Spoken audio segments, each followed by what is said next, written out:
Good morning and welcome to our April 7th, 2026 Board of County Commission meetings. We are delighted that you've joined us this morning. Please join us for the invocation by Reverend Anil Singh, followed by the Pledge of Allegiance, which will be led by Michael Drost. Good morning. Good morning. Good morning. Good to see all of you. Thanks for inviting me. Thank you. Let's join together in heart, mind, and spirit. Creator from whom we all arise, author of all life, provider of all sustenance, and source of all that is good and kind and loving. Thank you for the life we have and the life we share. Thank you for uniting us all as one people, a people in which we are all considered equal and all have the inalienable right to life, liberty, freedom of expression, and the pursuit of happiness. Loving one in this time of deep international conflict, a time in which thousands of our friends, family members, and loved ones in uniform now stand in harm's way on our behalf, we pray for the protection and safety of one and all. May your spirit of divine justice, grace, and loving kindness prevail over all anger, hatred, and violence.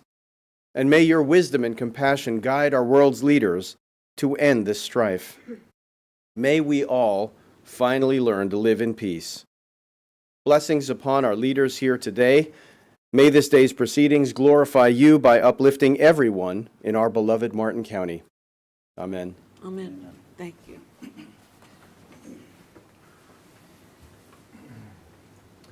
I pledge allegiance to the flag of the United States of America and to the republic for which it stands, one nation, under God, indivisible, with liberty and justice for all. Thank you.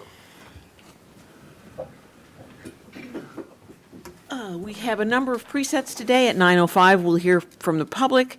At 9:30, we have a very, very special presentation. We're going to be accepting the donation of a 1.28 acre donation in Hobe Sound. At 5:05, or at the end of our meeting, we will hear from the public again. There's one additional item, and that is Consent 9, which is an adoption of a proclamation declaring Earth Day in Martin County, Florida. Is there a motion to approve the agenda? I'll move approval of the agenda. Second. There's a motion and a second. Any objections? That motion passes unanimously. We'll now start with proclamations.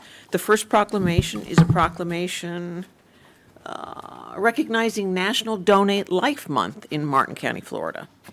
Good morning, Commissioners. One of the most meaningful gifts that a human being can bestow upon another is the gift of life, and it is befitting to recognize April as National Donate Life Month. The mission of LifeLink of Florida, the nonprofit organization dedicated to the recovery of organs and tissue for transplantation therapy in Florida, is to honor donors and save lives through organ and tissue donation. In 2025, a historic number of organ transplants, 49,065, occurred in the United States thanks to the generosity of 23,787 deceased and living donors, with LifeLink of Florida honoring more donors than ever before. And here to accept, we have Tara Mahovitz with LifeLink Foundation, Inc. Okay.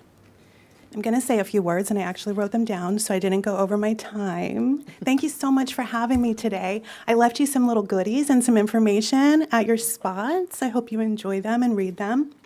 Hi, everyone. My name is Tara Mahovitz, and I'm so proud to accept this proclamation. I think this is the first time that Martin County has done it, so thank you so much.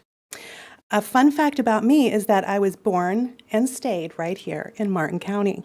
Good for you. Pretty special. Another fun fact is that when I was 12 years old, I met my best friend, Denise, on a potato farm in Palm City, Florida. It's important that I share this connection with you because this is why I am now connected and so proud to represent Donate Life and LifeLink of Florida. You see, 10 years ago, Denise was diagnosed with liver failure. She was told that without a new liver, she would die. She was put on the UNOS transplant list, and she stayed there for over 4 years. She was getting sicker, and every day. Unfortunately, this is what happens with a lot of people on the transplant list because we just don't have enough registered donors. In 2020, Denise met a new surgeon, and that surgeon told her that she may not make it until a donor liver became available. He asked her if she might know anyone who would consider being what they call a living organ donor. Well, as you probably figured it out, it was me. She sent me a Facebook message and asked for an organ. In a Facebook message. A Facebook message. In 2021 at UMass in Worcester, Massachusetts, I donated half of my liver to my friend Denise, and they removed her dying liver, and they replaced it with my half. I know this is fun morning talk, but it happens. Beautiful. So mine also regrew, just so you know. And now we will be celebrating our 5-year liverversary, yeah, that's a word, in August of this year. It's a miracle. Now, not everyone can receive a living donation, and not a lot of people are willing to be a living donor. That's why we have the registry. So now that you know my connection to Donate Life, I want you all to know that while I don't expect you to be donors right now, although now you know the story, I do hope that you have all registered to be donors. And if you haven't, that you'll take some time to do so today. You can find information at donatelife.org, and you can even find it in your phone's health app now. If you are registered or if you intend to, it's so important that you speak to your family about your decision. That's the most important thing I want to share today. You have to talk to your family about it. Just having it on your license is no longer enough. They need to consent as well. And just a few general facts, and then I'm out of here. One donor can save and heal many lives. A single organ and tissue donor has the potential to save the lives of 8 people and heal the lives of dozens more through tissue donation. Over 6,000 Floridians alone are on the UNOS transplant list. And these are people that made it onto the list. Not everyone can. It's a hard list to get onto. And across the country, there are over 105,000 people on the registry. So please take some time today to look into this. Share my story with anyone you want. It's real, it happened. And I thank you again for accepting this proclamation today.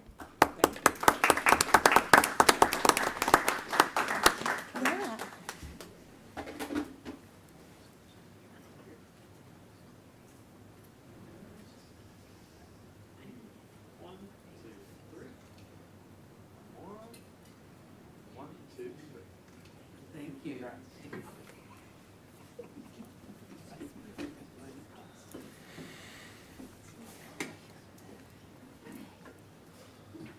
Our next proclamation is a proclamation declaring Child Abuse Prevention Month in Martin County, Florida.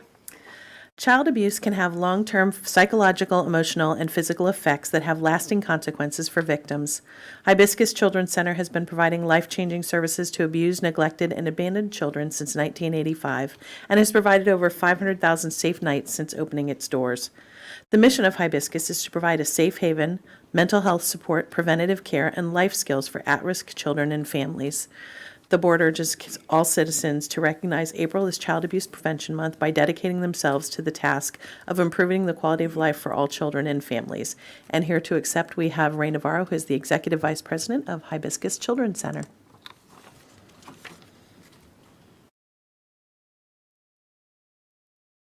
Good morning. Good morning. Thank you, Commissioners, for allowing Hibiscus to be here today, and thank you for everybody else. To acknowledge Child Abuse Prevention Month, we appreciate your hospitality. I'm Ray Navarro, Executive Vice President of Hibiscus Children's Center, located here in Jensen Beach. Hibiscus Children's Center is a residential child welfare agency operating the Treasure Coast and Okeechobee County since 1985. All of us in our society want to desperately end child abuse or neglect. While working on it, kids have to be taken care of. That's where Hibiscus comes in. If a child is removed from his or her home due to allegations of abuse or neglect, representatives of the Department of Children and Families cannot persuade family or friends to take care of the kids they call Hibiscus. Hibiscus is open 24 hours a day, 7 days a week, 365 days a year. We never close. We are there for the kids when they need us. The agency operates 2 residential campuses on the Treasure Coast, one in Vero Beach that accepts kids ages 12 to 17. And we have another program called The Shelter here in Jensen Beach that accepts from infants to 12 years old. Even though there is an age demarcation, we make every effort to keep siblings together. Once on campus, a child may stay with us several weeks, months, or even years. Our staff are surrogate parents to more than 50 kids every day. Our primary job is child safety. That is the first priority. We also help kids imagine what a better life can be. Hibiscus employees have tremendous responsibility every day, and they do a great job. I mentioned earlier, Hibiscus is a child welfare organization, but it's much more than that. Hibiscus is also a community mental health provider. We have a corps of very talented master-level therapists that provide individual counseling and group counseling to kids and families. Last year, Hibiscus served more than 800 children and families on the Treasure Coast in Okeechobee County.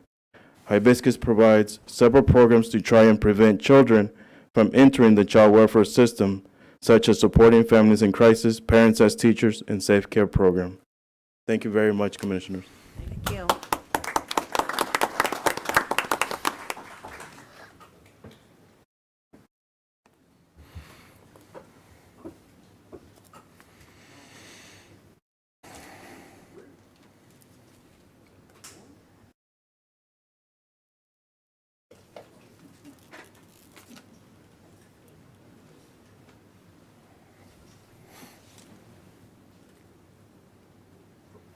Our next proclamation is a proclamation declaring Sexual Assault Awareness Month in Martin County, Florida.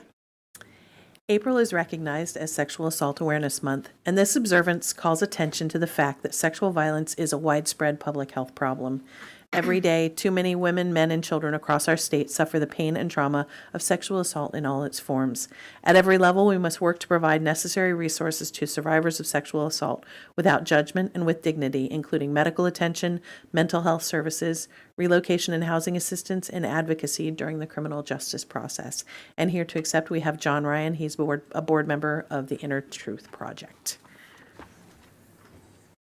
Good morning, Board. I'd like to thank you for recognizing the month and proclaiming it Sexual Assault Awareness Month, and also recognizing the Inner Truth Project. As mentioned in the bio, we support victims, and actually I shouldn't say victims, survivors of sexual assault and violence throughout the Treasure Coast. We have done so since 2012. We exist because we believe there is no shame in living through any type of sexual abuse, violence, or rape. We believe speaking our truth in support of each other in a safe, caring, and therapeutic environment can set us free. And as a survivor of sexual assault myself, I believe in this wholeheartedly, and it's made a huge benefit in my life. And so thank you very much for the proclamation, and I'm honored to accept it on the behalf of the Inner Truth Project. Thank you. Thank you.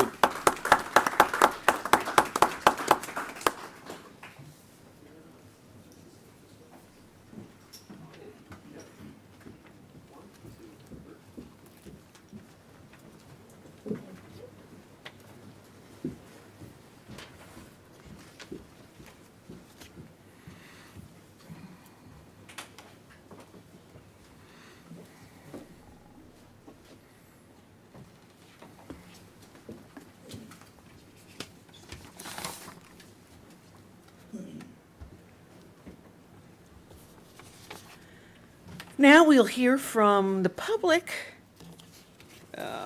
This looks like it's going to be a big philanthropy day in Martin County. We're starting off with Mr. Knight Kiplinger, followed by Randy Jones. I have an agenda. I think he's for the agenda item. Mr. Kiplinger, do you want to speak on the agenda item? I thought I'd wait. Okay, On that, thank you. excellent, thank you. Next request to speak form is Randy Jones, followed by Jill Jones.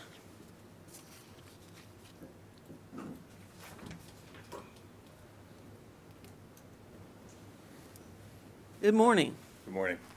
Morning, Commissioners. My name is Randy Jones. I hope you don't mind me reading off my phone. I've been a Martin County resident for 14 years. My wife Jill and I live south of Stuart, but we know Hope Sound very well because Our parents were residents there going back to 1985. We care about the area and want to see it grow responsibly. I am speaking in favor of the proposed self-storage project on Bridge Road because it represents a rare opportunity for smart revenue. By allowing a building of this footprint and scale, the county is securing a significantly higher tax yield from a single site. This is exactly the kind of high-value, low-demand development we need to protect our residents from shouldering the burden of the county's future expenses. It would generate substantial property tax revenue, yet it places almost no demand on our roads, our water, our sewer, our emergency services, or our schools. Allowing the full square footage for this project means choosing a stronger fiscal future for Martin County without the infrastructure hangover that usually comes with growth. I strongly urge you to approve this application and show that you are responsible public servants. And I thank you for your time. Thank you. Jill Jones is next, followed by Derek Powell.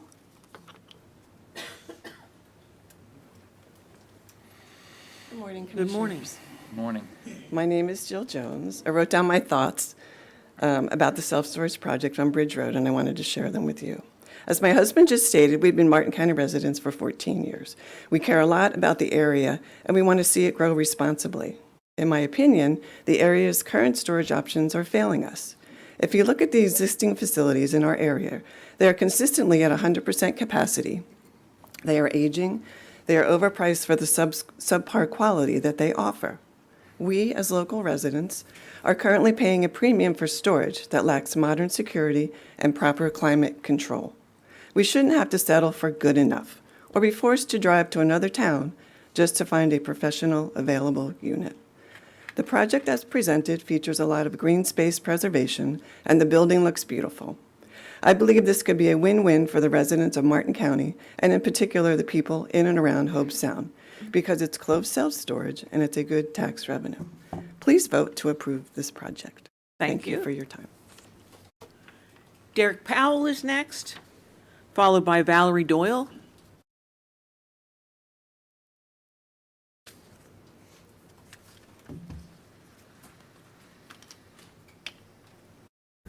Good morning, Commissioners. Good morning. Morning.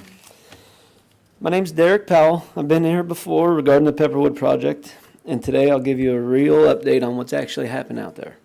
Not what's on paper, but what's actually happening. When this project was approved, we were shown plans that said drainage would be handled, there'd be proper buffering between homes, and existing residents wouldn't be negatively impacted. That's not what's happening.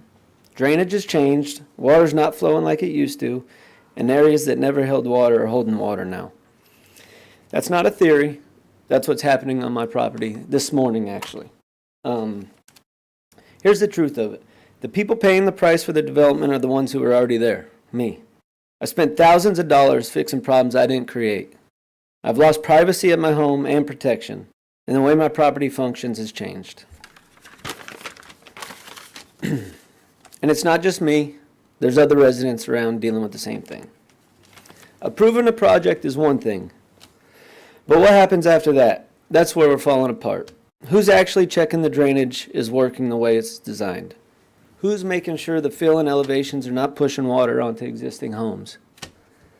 Who's holding the developer accountable while the work is happening, not after the damage is done? Because from where I stand, once a project gets approved, the follow-up disappears. The sidewalk. I'm sure everyone knows what sidewalk I'm referring to, the one leading from Pepperwood to Cove Road. And I want to be clear about something else. Before this was approved, I showed up, I spoke up. I was told concerns would be considered. But what happened, the sidewalk was being placed right in front of my home, almost onto my driveway. No buffer, no hedge, no effort to protect my privacy or my property. And I understand I'm just one, single individual, and I have nothing to compare as far as like a developer. But I do feel that's not consideration, that's disregard. The bigger issue This isn't just about my property. Right now, it feels like development is being pushed forward without protecting the people who already live here. Plans look good in a meeting, but nobody is verifying what's actually happening in the field. And residents like me are being left with the consequences. I'm not here to just point out problems. I'm a businessman and I prefer solutions. What I'm asking for is a hedge or a buffer installed along the sidewalk to restore my privacy and protect my property. A proper drainage plan that's actually implemented and verified in the field, not approved on paper behind someone on a desk. I only have a little bit more. And a commitment from this board that developers will be held to the same standard or higher than a family homeowner. Because right now, that's not happening. I'm a local business owner. I live here. My family lives here. Sir, your time is up. Thank you. Thank you. Mr. Donaldson, let's get somebody out to the site today. It's a good day. We've had a lot of rain last night. Let's see how the drainage is working, and let's see where the sidewalk is. Right. I've been to the site, and his complaints are legitimate. Yes. Agree. Ms. Doyle will be followed by Frank McChrystal. Good morning. Years in 8380 Southeast Alamonda Way, right near the Banner Lake area, where there is a wonderful school a couple of doors down. I'm a retired school teacher with multiple certifications, and I have been working with that school and seeing the growth and the positivity that will happen. Unfortunately, I'm against the proposed development of a 99,922 square foot residential storage area because I feel that not only what was mentioned in the environmental impact, the increase in cost dealing with the infrastructure of this development and bringing transient people into an area of a residential area a few blocks from our property and school. I feel that the environmental things that were discussed at prior meetings are not being taken care of, that the homeowners are not being protected, and there's not enough transparency of what the plan is to protect us going forward. Thank you. Thank you. Frank McChrystal is next, and Mr. McChrystal is the last request to speak form I have for public comment.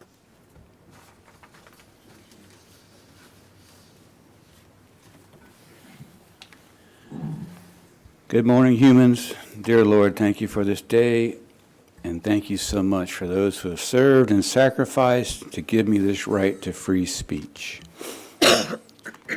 AI data centers. I told myself to stay away from the tinfoil hat stuff. But AI, they say, is the mark of the beast, the beginning of the removal of our freedoms as humans. AI data centers. This doesn't seem too tinfoil to me, and it's being bandied about as they will replace 70% of all white-collar jobs in the next few years. And just wondering, ask yourself, where does that leave us? These data collection centers are a necessary component of the ability to track humans in whatever they do. Specifically, a key component will be the installation of digital currency only in a cashless society. But I'll take off the tinfoil hat and let you know that the resistance to AI data centers is growing quickly. The people of Fort Meade, Florida, are rising up. I don't know how their meeting went last night. But you can get a lot of information now that isn't just pure promotion of these data centers. One job per 500 square feet of data center is the lingo used for promotion. So that adds up. You got 2 million square feet in Indiantown divided by 500 equals 400 jobs. But what they're finding out is when you ask these people how many of those jobs are actually on site and not just mobile workers from worldwide anywhere, you kind of have a hard time getting an answer. So I would hope that the people of Indiantown would do their due diligence, really, really look at this thing before they just go all in. It isn't just about water and saving energy. If you want to really go tinfoil, it's about this tiny step that just might save the human race. Thank you. Thank you. Would anyone else like to address us? Mr. Dooley? Good morning, Mike Dooley for the record. I have a question of order. If I speak on a matter in public, can I also then speak specifically on an issue as it comes up at a 9:30 preset?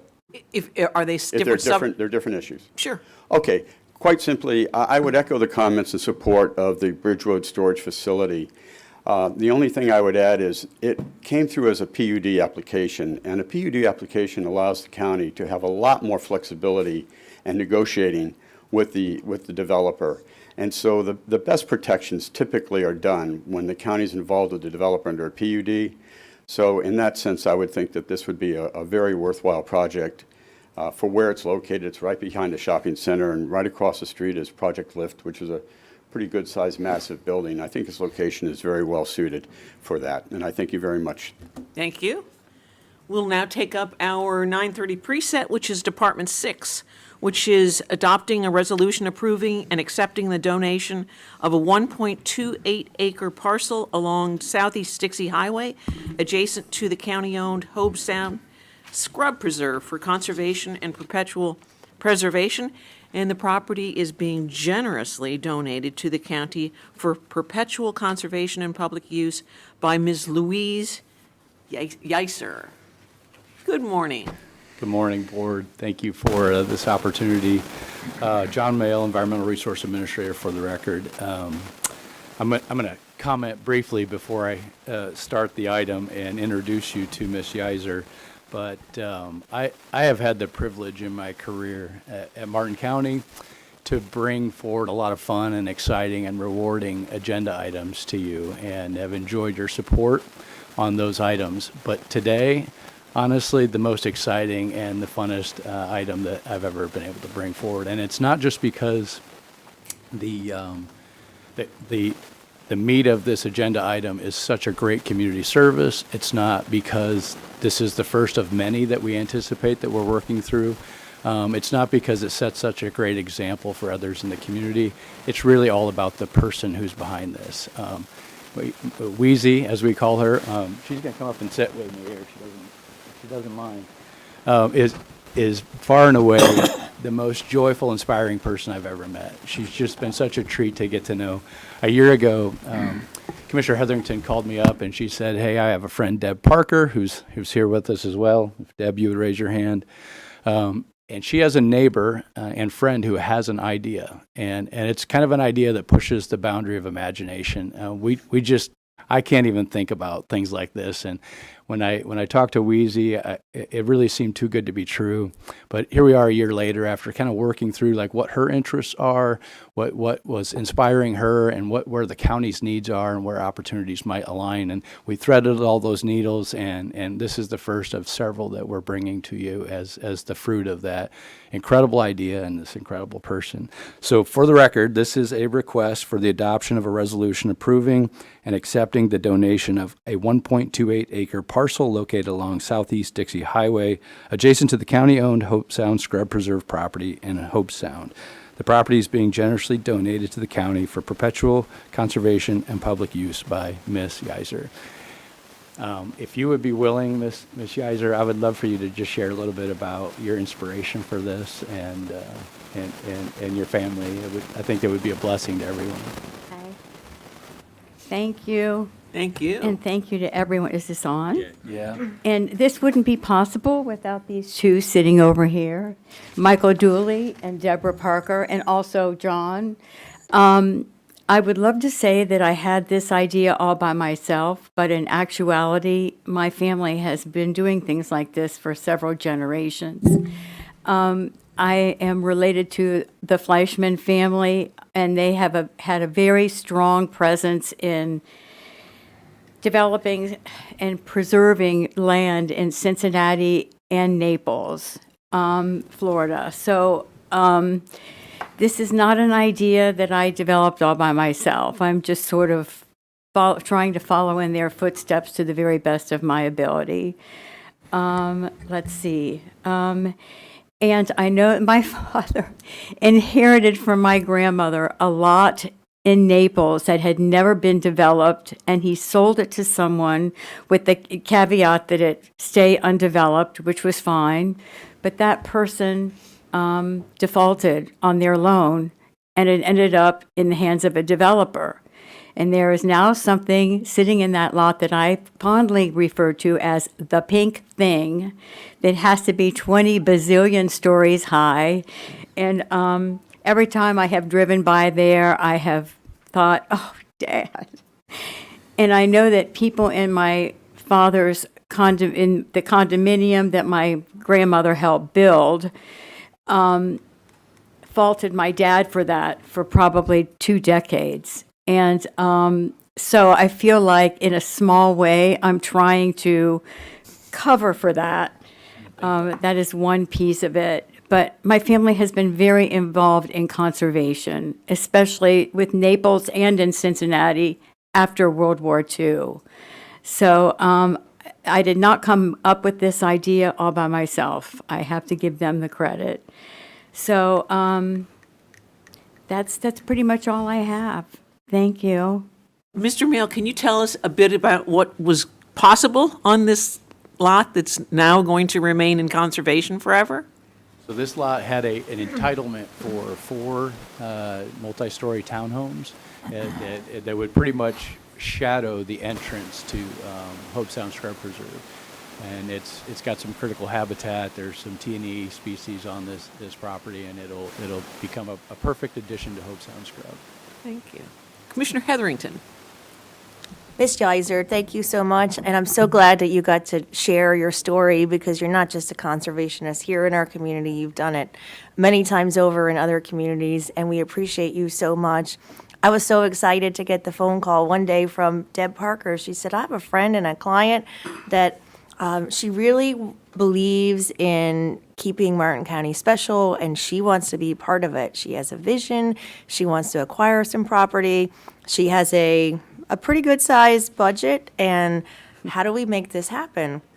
Sometimes it's really great when you're personal, private, I work in the private sector. It's great when your private sector life kind of intersects with your public service because that's when you see some amazing special things happen. So Deb was able to tell me your story, and I said, listen, we just have a sales tax, and we could take $1 of her money, Ms. Geiser, and we could leverage that to really go farther and farther. So let me introduce John Mayle to the picture, who, John Mayle makes everything possible, right, in land acquisition. So that for every $1 now that you spend, it is multiple times the conservation. And I think that as we sit up here and we make hard decisions, we might have some today, and there are things that people have property rights and they want to develop, and it's sometimes gut-wrenching, but you have to follow the law and allow for this. And the only way to conserve and preserve is to do some of the things that you've done. You had a vision, and we've seen it through, and you've seen it through, and I don't think you're stopping at any point now. I know there's a lot of good things to come, and I think you all make a great team, Ms. Geiser, John, Deb, Mike Dooley, because you can take this and leverage it, and you also encourage and inspire others in the community that can, and I believe will do that. They will see your vision and they will step forward because it's not always just the government's responsibility. You can have a private-public partnership in this way and leverage that so much more. So thank you for your vision and your commitment to conservation. And again, I know you're going to inspire many people in our community to do what you've done. We appreciate you. Thank you. Thank you. Commissioner Capps. Ms. Geiser, thank you so much. As the district commissioner in southern Martin County, Hobe Sound area, I want to thank you from the bottom of my heart, and I want to thank some other folks who are all, have been part of the story. Commissioner Hetherington, thank you for your role. And Realtors Mike Dooley and Deb Parker, thank you for helping to facilitate this. I want to also thank Mr. Jeff Whitman. I see him in the back there. He's the greatest enthusiast for the Hobe Sound Scrub Preserve, formerly known as the Ham Parcel. And he was very, very involved in that transaction and getting that into conservation a number of years ago, and this is a great passion of his. And as far as my involvement goes, I think it began with Jeff Whitman a while back when he called me and said, Blake, we have to do something to get this parcel. There are gopher tortoises on this parcel, and it's slated for development.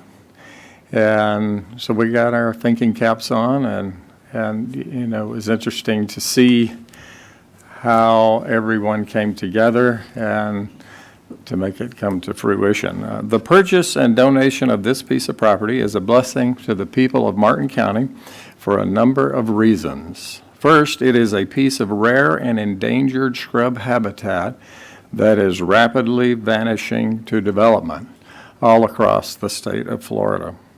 Second, it is home to approximately 5 gopher tortoises. I've seen them. The burrows are there. The turtles are in the holes. And of course, this is a Florida keystone species. And third, this piece of land sits right at the entrance to the Hobe Sound Scrub Preserve and will be a wonderful addition to the preserve. And lastly, there is a champion pine tree. And does everybody know what the word champion pine tree means? It's an unusually large one. And it sits right at the edge of this property by Dixie Highway. And if this parcel would have been developed, that tree would have been pushed over. It would have been necessary to do that in order to have a little driveway into the parcel. So that big tree will be saved. So thank you, Louise Yiser, for your incredible generosity to our community. Your fellow residents here in Martin County will be forever grateful to you. May God bless you and your family. Commissioner Campy. Commissioner Capps, well said, and Commissioner Hetherington, thank you for making the connection. Very simply, I just say thank you very much. When you said, oh, you just wanted to do your small part, it's not a small part, it's a great big part. We have spent a lot of time and effort and money trying to accomplish what you just graciously donated. It's not just the 1.6 acres, it's where it is. As Commissioner Capps said, it magnifies and multiplies what we've already tried to accomplish. And so to hear your story about Cincinnati and Naples, that's your parents and your grandparents should be very, very proud of you. Most of us, especially real estate agents, could quickly give you a dollar amount. I hope she signed the paperwork already, right? Quickly give you a dollar amount of how generous you have been. And very few families. There's another gentleman sitting across from you who you should probably say hello to if you don't know him already, Knight Kiplinger. You should meet him. His family also is exceedingly generous, and your family and you personally go on that list now of people that are just remarkable citizens of Martin County. So thank you so much. Thank you. We have 2 requests to speak forms from the public. The first is Jeff Whitman, followed by Michael Dooley.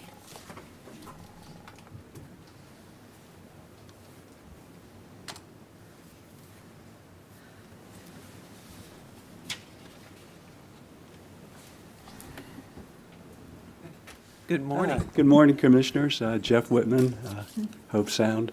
I haven't been this happy since we preserved the Ham property. That took 20 years to do. Sarah was with me the whole time. Thank you, Sarah. This manifested pretty quick. This only took 7 months, so happened pretty quick. I'm so grateful to you. People don't realize how endangered scrub habitat is.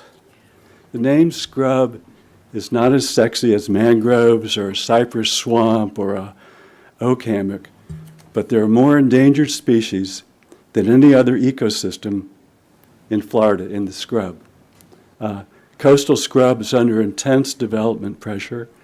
99.9% of the scrub in Palm Beach County has been destroyed. There is no scrub left in Dade and Broward counties. Threatened and endangered species in the scrub have evolved over the Pleistocene era, 10,000 to a million years ago. The endangered species on the properties, which were once slated to be townhomes. You go look at the one to the north, it's a disaster. It's huge. It would have been built on this property. So the endangered species on the property, which were once slated to be townhomes, now have a safe and secure home in perpetuity, thanks to John Mayo, the County Commission, especially Commissioner Capps, and especially Mrs. Yeiser. Oh, thank you, thank you, thank you. To paraphrase Zora Neale Hurston, their eyes were watching God. God's eyes are watching us. Thank you. Thank you. Michael Dooley is next, and Mr. Dooley is the last request to speak form I have. Mike Dooley for the record. They say repetition is the best form of learning, so what you're going to hear has all just been said, but I'm going to say it again. Obviously, I speak in favor of the resolution before you. It's extremely rare that the people of Martin County have such a generous gift offered to them. This gift is particularly significant due to what is being offered. This parcel of land is contiguous to what I refer to as the ham parcel, the Hobe Sound Scrub Preserve, a unique area of scrub pine that is rare and can only be found in our area. It is home to hundreds of species and is the only habitat that the Florida scrub jay calls home. The Gulf turtle population out on this parcel and surrounding parcels is thriving. I found it interesting that a Gulf turtle burrow supports over 160 different species. It's amazing. I am confident that the Commission will support this resolution. And while I know that the Commission cannot, as a whole, take action on any further resolutions that will come forward with the same offering of lands that will increase the footprint of the ham preserve, I believe it would be beneficial for the benefactor to hear any future offerings to us would be met with the same enthusiasm that I expect this gift will receive.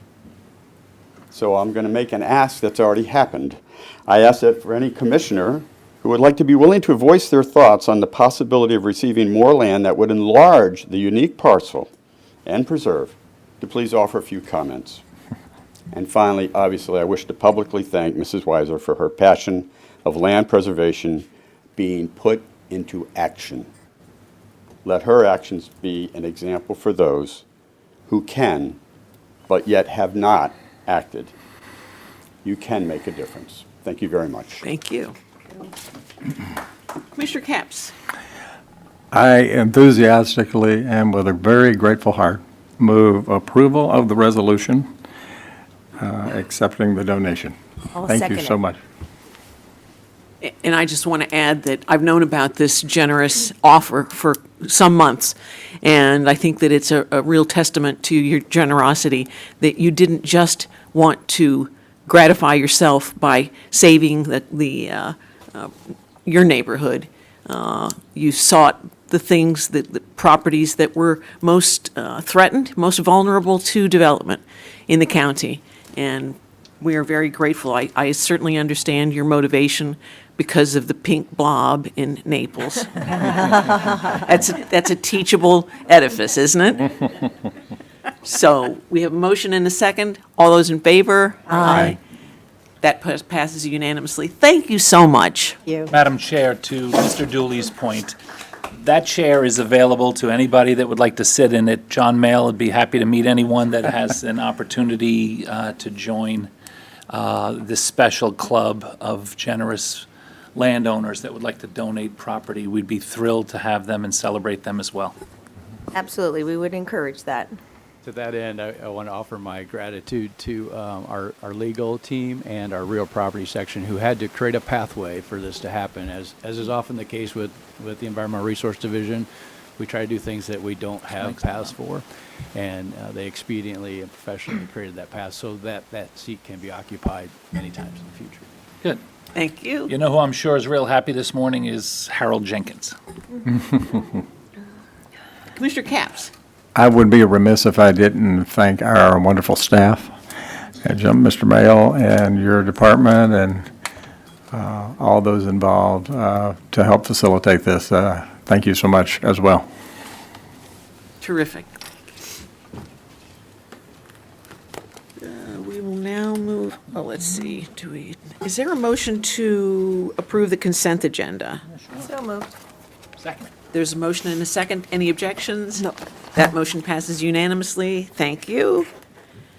What are we taking? Commissioner comments. Commissioner Vargas. I was at a fishing event in Indiantown. I'm not a fisherwoman. However, I did go out there invited. This is for the youth of Indiantown that could not even afford possibly a fishing rod. And they were enjoying themselves. It was a family event. There were so many local businesses across Martin County that supported this event. This is the 7th year. And they raised about $30,000 to $40,000 for scholarships for these youth. So it's a wholesome activity. It was a beautiful day, and it was a catch and release. So it taught quite a few skills for the young fisher, men and women. So. Mr. Capps. I'm all set today. Commissioner Campy. Just a couple, I'll make them very quick. One, last month we were rained out for our Music in the Park series in Palm City at the patio at Palm City Place. We're back this month of April on April 18th, which is a Saturday night, 6:30 to 8:30. We're having Palm City's own Brittany Ann. She has a beautiful voice, sings all type of music. Went through the Martin County school system. I've heard her play at other events. She's fantastic. And the unique thing about Brittany Ann is her band partner is her dad. So it's a father-daughter event. They play multiple instruments. It'll be a lot of fun. There'll be food trucks.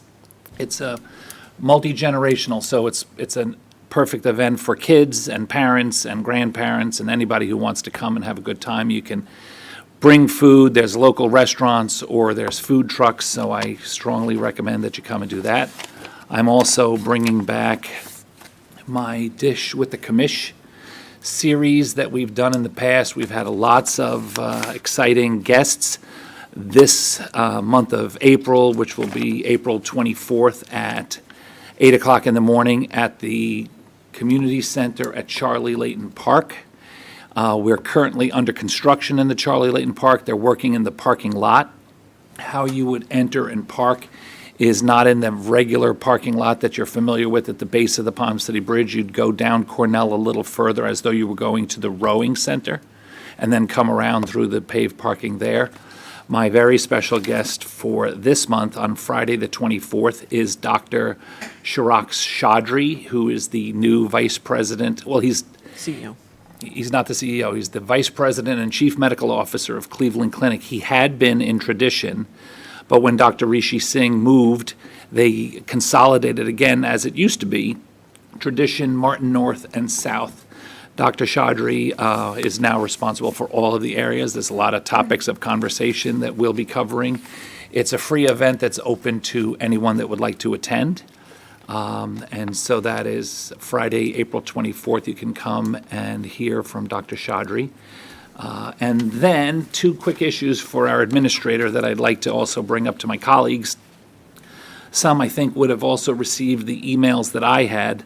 I had gotten an email celebrating an event that they had promised that they would do it, Newfield, and Knight Kiplinger had talked about having a gopher tortoise sanctuary on their property, on the Kiplinger Conservancy property, and they're having an event on Friday, April 10th at 9:30 to 11:30 at the Conservancy trailhead. It's on Newfield Parkway.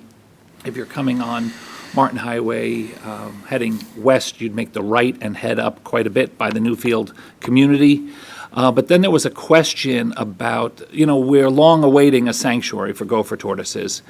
And then I received a couple of emails saying, well, is it permitted?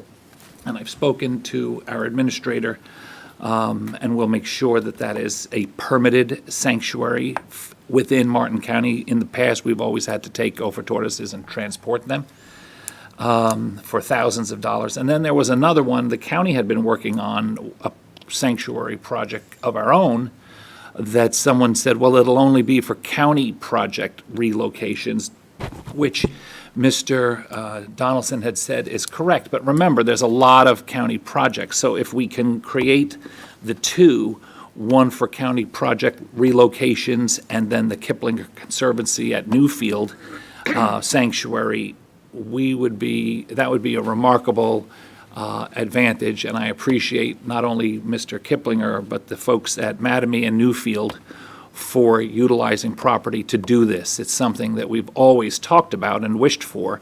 It's a big deal. It's a very complicated process. It's a very expensive process to certify and permit these things. Mr. Donaldson, I'd like to, let me just give you my second one. That's the first, and if you could respond. The second one, I would request an agenda item for a county-wide policy to have each department get creative to create an opportunity of discounts or benefits for active duty military, veterans, and first responders. Hundreds of thousands of businesses, private businesses offer advantages and benefits for active duty military personnel, veterans, and first responders. The state parks offer free admission to these individuals that have served our country or are serving our country. Federal national parks are also available for free. There's a lot of discounts and benefits, and not just parks, any locations. And I think that it's time that, and there's dozens and dozens of counties in Florida that also offer these discounts. We don't offer them currently, and I think it's important that we do. So I'd like to come back with an agenda item that maybe the library could do something. Obviously, Parks and Rec, it's easier. But if there's other departments that can have some type of a benefit for us to say thank you, and we appreciate you, as many other organizations have done, I think it's important that we do that as well. And that's what I have. Commissioner Heatherington. So a number of my residents along Canner Highway constituents have given feedback on safety concerns, speed, lighting, just a ongoing, evolving safety concerns. So I want to thank District Secretary Steve Braun. I reached out to him and suggested that we put our heads together to come up with some to address some of the safety concerns in the area.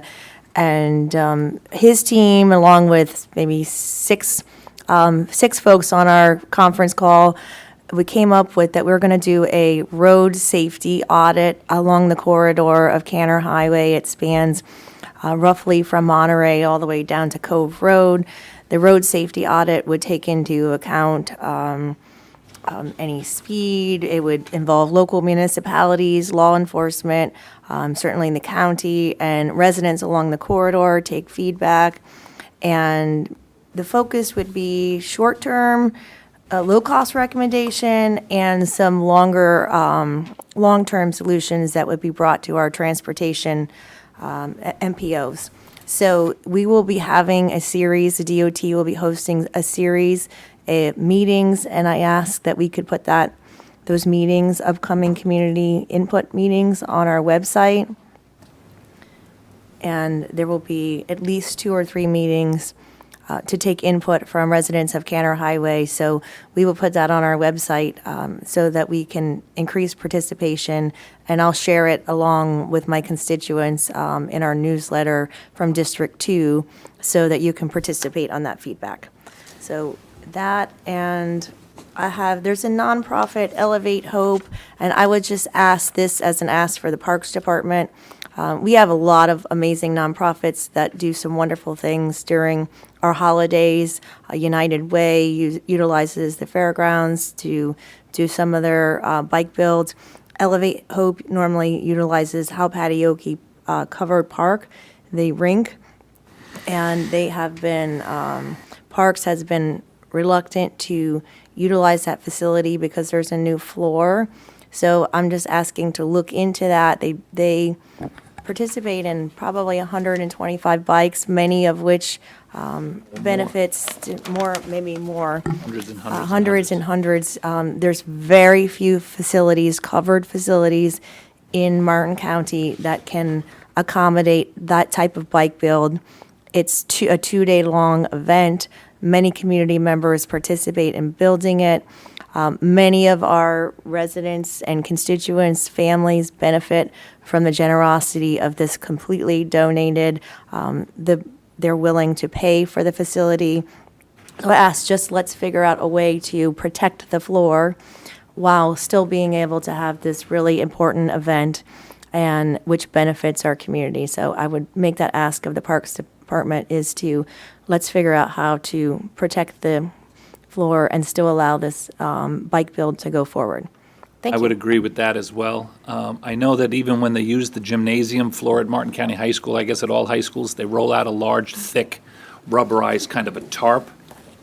That facility for us to, like as Commissioner Hetherington said, to have a undercover area that large, then maybe Parks and Rec needs to figure out a permanent, temporary, a solution that can be rolled out, not just for Arena and Elevate Hope, which is fantastic.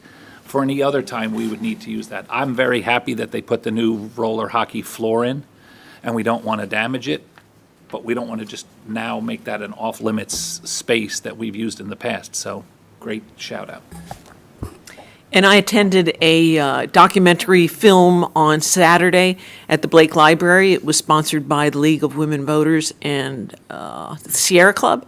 It was called Bittersweet Muck, all about big sugar and about harvesting sugarcane and about burning versus green harvesting. It's very interesting. If you have the opportunity to see it, don't miss it. Mr. Donaldson. I'll follow up with the requests on the gopher tortoises. I think I mentioned before, one of our challenges is all of our own property has the densities of gopher tortoises so large we can't add more to it. So we're continuing to pursue a new site for ours, and I'll get you an update on the Kiplinger site later. Thank you. We should also look into half-cent sales tax properties that we're acquiring. Yes. Those are new possibilities. Ms. Elder. I'm all set, thank you. Anybody else? We will proceed with public hearing quasi-judicial number 1, which is a public hearing to request approval of the Sixth Amendment to the Island Crossing Commercial Planned Unit Development Zoning Agreement, including a revised master site plan and out parcel A final site plan. This is a quasi-judicial agenda item. Commissioner Vargas, any ex parte disclosures? If I have any, they've been filed. Commissioner Capps? If I have any, they have been filed. I have them and they've been filed. Commissioner Campy? I have them and they've been filed. And Commissioner Hetherington? I have some, and those have been filed. Mr. Sinat, any documents have been given to the clerk? Turning in a copy of my work history and the agenda item to be filed as Exhibit 1. Anyone who's going to be providing sworn testimony, please stand up, raise your right hand, and be sworn in. Do you swear or affirm the evidence you're about to give will be the truth, the whole truth, and nothing but the truth? Please proceed, Mr. Sinat. Thank you, Madam Chair. Good morning, Commissioners. I'm John Sennett, Principal Planner with Growth Management. This is a request by McCarty and Associates, Land Planning and Design, on behalf of Buell Land South for approval of the Sixth Amendment to the Island Crossings Commercial PUD Agreement, including a revised master site plan and final site plan for Out Parcel A. The proposed development of Out Parcel A consists of a 2-story, 99,922 square foot residential storage facility and associated infrastructure. Out Parcel A consists of approximately 6.83 acres located at 11850 Southeast Federal Highway in Hobe Sound. Included is a request for a certificate of public facilities reservation. This item was continued from the March 10th, 2026 board hearing. The boundaries of the Island Crossings commercial PUD are shown here in red. It's roughly, it's just over 25 acres. It's been developed with a Publix, a gas station, Wells Fargo Bank, a Wendy's, a Cleveland Clinic Wellness Center, as well as other commercial tenants within the Publix building. Out parcel A is located in the southern portion of the PUD with frontage along Bridge Road. Out parcel A currently contains a 2.3 acre preserve area. Southeast Florida Avenue traverses out parcel A. That road provides access to the adjacent Bridgetown residential PUD. Out parcel A also contains a dry stormwater detention area in the northeast portion. The areas in the light blue to the east, south, and west are within the Hobe Sound Community Redevelopment Area. The area in the green to the northwest is the RM5 zoning district. And also to the northwest, you can see the Bridgetown residential PUD in the yellow. The future land use designation of the subject site is general commercial. The Bridgetown PUD is within the commercial office residential future land use designation. To the northwest in yellow, you can see the low density future land use designation. To the west in brown, you can see the CRA neighborhood future land use. And to the east and south along the Bridge Road corridor, you can see the CRA Center future land use designation in red. The Island Crossings Commercial PUD is formerly known as the Roscommon Square Commercial PUD. It was adopted in August 1989 and was most recently modified via the 5th PUD amendment in August 2007. It encompasses 7 parcels totaling approximately 25.6 acres. The proposed 6th PUD amendment adds residential storage facility as a permitted use for out parcel A. It clarifies that SMRU shall provide the water and wastewater service for the project. The amendment also removes the 0.23 acre out parcel G, which is currently within the Hobe Sound Community Redevelopment Area. The amendment includes a revised master site plan to reflect an increase in maximum allowable building square footage and the removal of out parcel G. I would like to correct one thing for the record. During the March 10th hearing, I had indicated that there was roughly 34,000 square feet of gross leasable floor area remaining from the previously approved master site plan.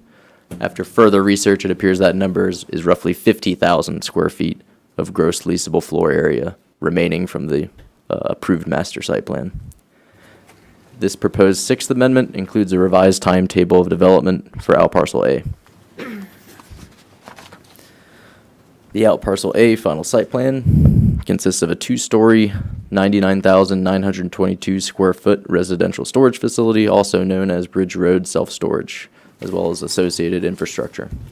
As part of this development, the out parcel A owner would construct turn lanes, including a right turn lane in the southeast Bridge Road right-of-way, as well as left and right egress lanes in the existing internal drive connecting to southeast Bridge Road. There is no change to the existing 2.3 acre preserve area on out parcel A. Exotic vegetation removal will be conducted in accordance with the existing preserve area management plan. As part of the proposed out parcel A final site plan, the applicant has requested a parking rate adjustment pursuant to section 4.625 Martin County Land Development Regulations. 10 parking spaces are proposed.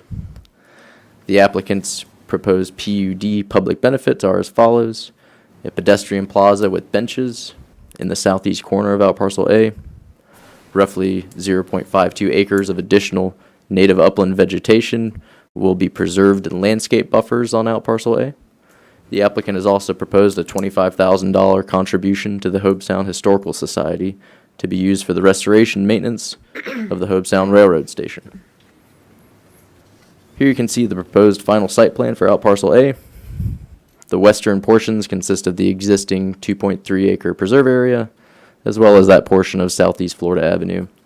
The building is situated in the southeast corner of the site. And here's a closer look. You can see in the southeast corner is the proposed pedestrian plaza. The areas highlighted in green are those areas of additional native vegetation that would be retained within landscape buffers around the building. As part of the proposed Outparcel A final site plan, the applicant is requesting alternative compliance from the primary facade transparency fenestration criteria of Article 4, Division 20. Staff recommend approval. The Board of County Commissioners is the final decision maker for this application. Here you can see the proposed building elevations. This top elevation would be the view along Bridge Road. And the applicant does have some color renderings as well in their presentation. This matter was heard before the local planning agency on March 5th, 2026. The LPA voted 3-0, recommending approval, with 2 members being absent. This application was heard before the BCC at the March 10th, 2026 hearing and was continued to today's hearing at the request of the applicant. Development review staff have found the Buell Land South application to comply with all applicable regulations and the comprehensive growth management plan as detailed in the staff report. Staff recommendation is to move that the board receive and file the agenda item and its attachments, including the staff report as Exhibit 1. Move that the board approve the 6th Amendment to the Island Crossings Commercial PUD zoning agreement, including the revised master site plan. And move that the board adopt the resolution approving the final site plan for the Island Crossings Commercial PUD Outparcel A project, also known as Bridge Road Self-Storage. That concludes my presentation. Questions for Mr. Sinnott? Applicant, would you like to make a presentation?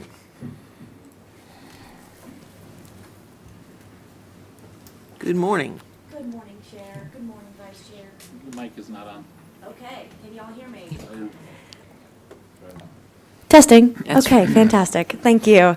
Good morning, everybody. Chair, Vice Chair, and Commissioners, thank you so much for taking your time today to review this project one more time. As we already discussed, this is a continuance from the March 10th BOCC meeting. Thank you, staff, for all the hard work and the wonderful presentation to give the overall review of this project. As we discussed, the applicant is requesting an approval for the 6th Amendment to the Island Crossing CPUD, including a revised master site plan and Outparcel A final site plan. Before I ask Mike McCarty to begin his presentation, we have a couple of procedural matters to address. On recommendation of staff, when we continued the BOCC on March 10th, we were asked to renotice everybody again within a 500-foot radius. So all the CPUD owners and all Bridgetown were given a renotice, and therefore I am submitting that certification of renotice to staff. They already have a copy, but that's the true presentation of it during this evidentiary hearing. As discussed, Mike McCarty of McCarty and Associates, land planner on this project, has already provided his resume. I'm going to bring him up real quick for a couple of evidentiary questions, and then he will be able to provide more details of the project. Mike, would you please come up? Good morning. Good morning. Please state your name and your business for the record. Mike McCarty, McCarty and Associates, Land Planning and Design. How long have you been doing land planning in Martin County? 23 years. Are you an expert on the land development regulations and the comprehensive plan of Martin County? I am. Do you believe that this project is pursuant and compliant with the comprehensive plan and the land development regulations of Martin County? I do. Thank you very much.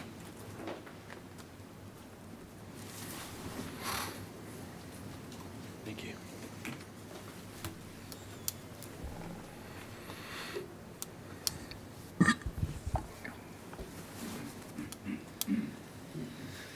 Good morning. Morning. Can you hear me now? You don't have to scratch, just pull it up a little bit. There you go. Is that better? Thank you. Appreciate it. Good morning, everyone. Appreciate your time today. It's a little rainy out, but boy, we sure do need it. As Audra indicated, and as obviously staff has presented, we're here today to discuss the 6th Amendment to the Island Crossing PUD. I've changed my my presentation slightly from the last time. No sense in being redundant, but I'm going to hit on some of, I think, what were the important points where there was some confusion. The proposed amendment for out parcel A increases the maximum allowable building square footage permitted. The proposed final site plan includes a two-story, 99,922 square feet Gen 5 level residential storage facility. As part of the Sixth Amendment to the CPUD, we were required to revise the master site plan, as staff indicated.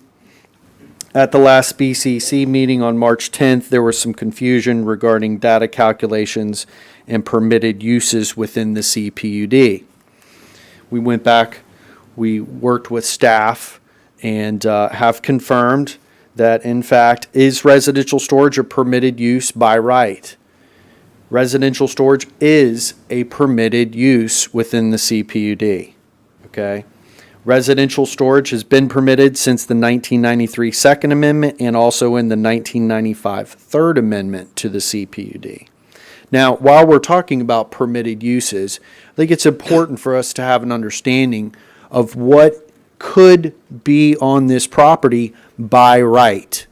Meaning that if we are unsuccessful today and we are forced to go back and revisit a design and a use, it's going to be strictly based on a business proposition as to what is successful and permitted on this property. Okay? Some of those permitted uses are drive-in type banks. So a drive-through bank could go here.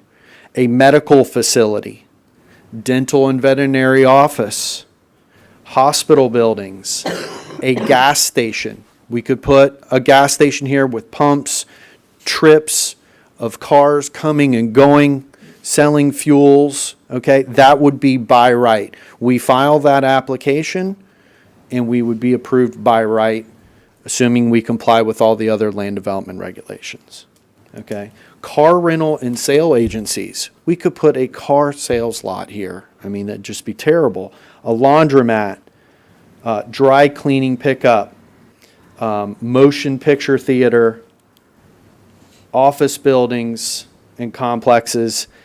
The PUD even allows for apartments and condominiums or residential uses not to exceed 20% of the total GLA. So we could potentially put apartments on this property, which I personally don't believe the residents would want any of these uses. We could even do a restaurant with a drive-through. So Chick-fil-A, pick any one of the drive-through restaurants. We could put a bar here. The permitted uses continue on to also allow commercial office residential, those uses under core, limited commercial district, LC, as well as the GC, waterfront resort commercial, and hotels, motels, merchandising of secondhand goods. So we could put a Goodwill here as well, a thrift store. Public and private non-for-profit clubs, so we could put a nightclub, a fitness club. We could also even decide to utilize Affordable Housing Act per the Senate Bill 102. So given all of those potential uses, I think it's very clear that what's before you today, a residential storage facility, is very low impact and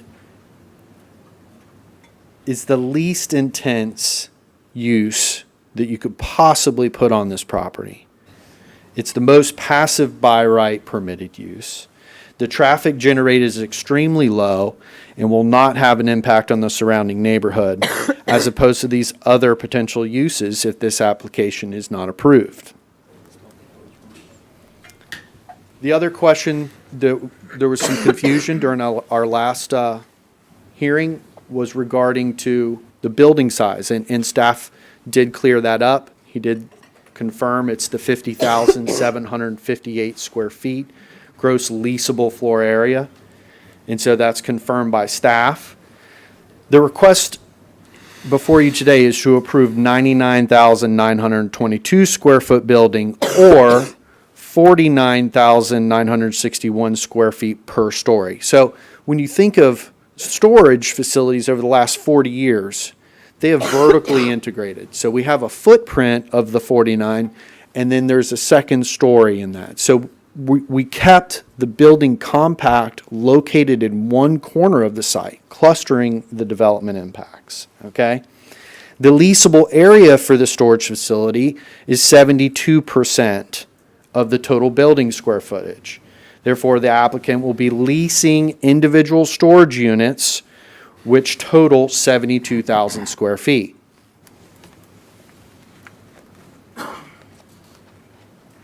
Let's talk about public outreach.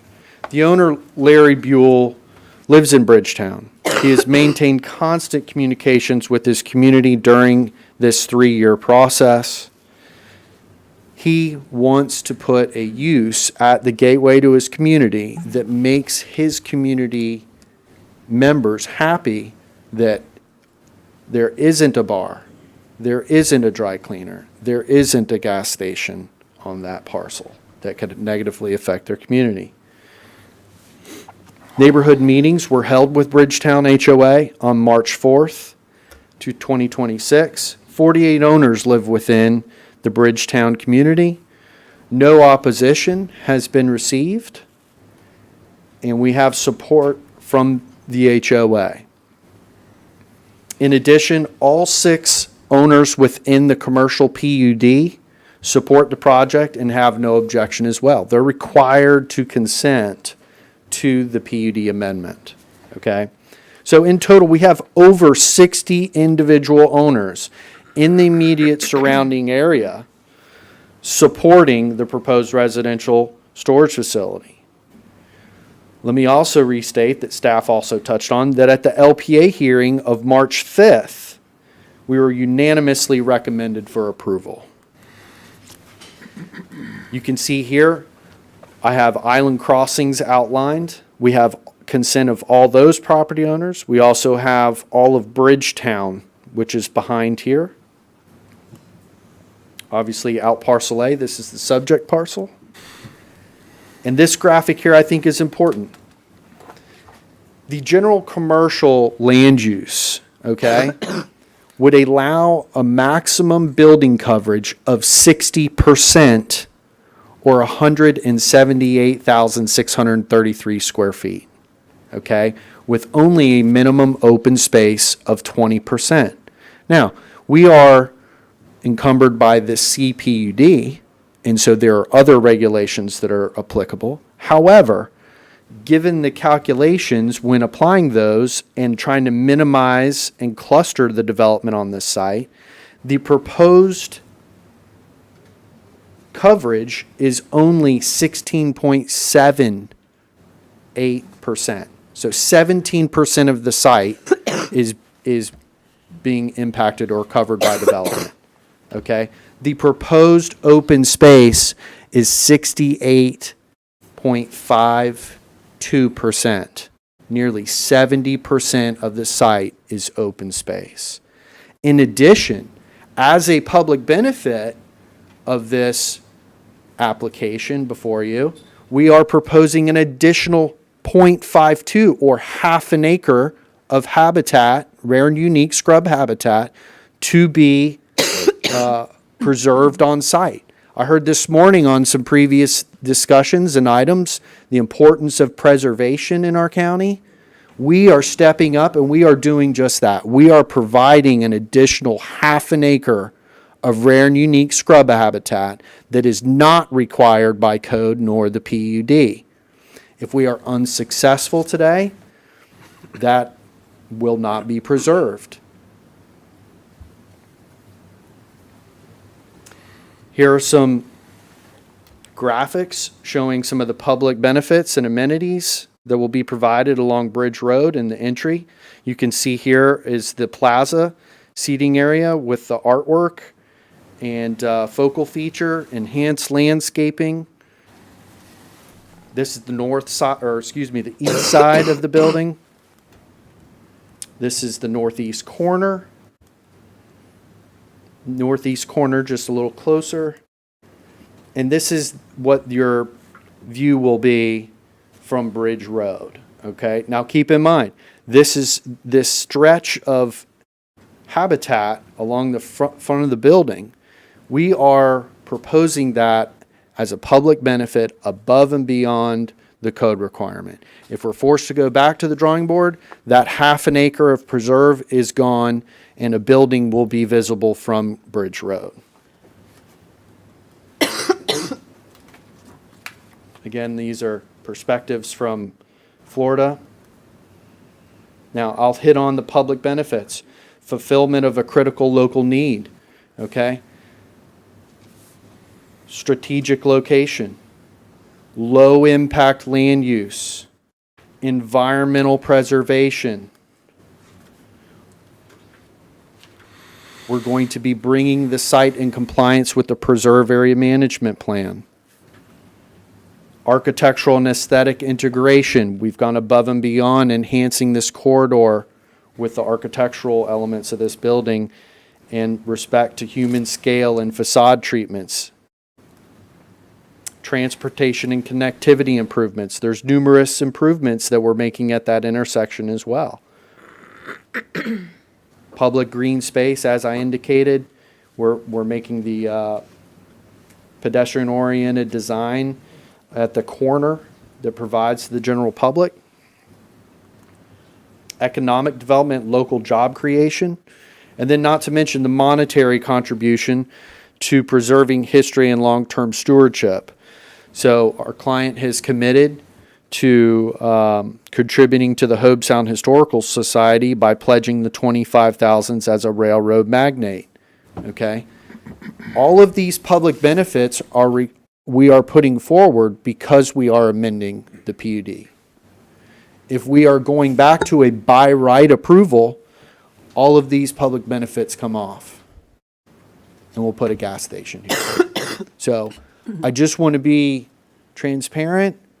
We want to be a good neighbor. We have had enormous support from the adjacent property owners and residents. They are excited to see this happen on this frontage of Bridge Road and this enhancement. Your staff also recommends approval of the application, and I respectfully request your approval of the application. Any questions? Questions for the applicant? Madam Chair, if I may. One point I would like to clarify in regards to the term gross leasable floor area. So staff would look at that as the total area, the total conditioned area within the building, not necessarily just the areas that are for the exclusive use of the tenants. I'd like to read a couple records from the former Chapter 33 of our land development regulations. Both of these definitions would have been in effect at the time that the most recent master plan was approved in 1995. This first definition is gross leasable floor area: the total floor area within buildings designed for non-residential use, which area is or might be leased to tenants. And the second definition, gross leasable floor area, GLA, is defined as the total space designed for the exclusive use and occupancy of individual tenants, including basements, mezzanines, and upper floors, if any. GLA is measured from the center line of adjoining partitions and from the exterior face of outside walls. So we would look at it as the total conditioned area within the building. Thank you for that clarification.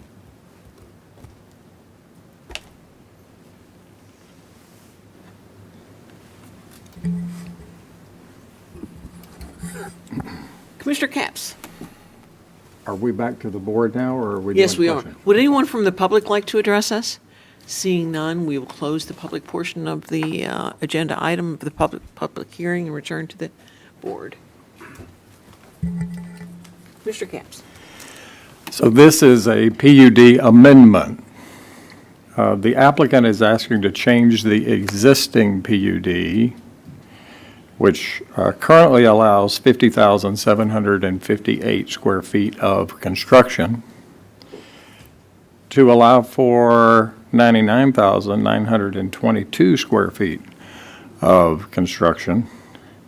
This is basically a twofold increase in square footage. Though the project has many good features, I think it would be best to stick with the existing PUD and the existing rules on this parcel, which leads me to move denial of the application. Commissioner Campy. We find ourselves in a quandary.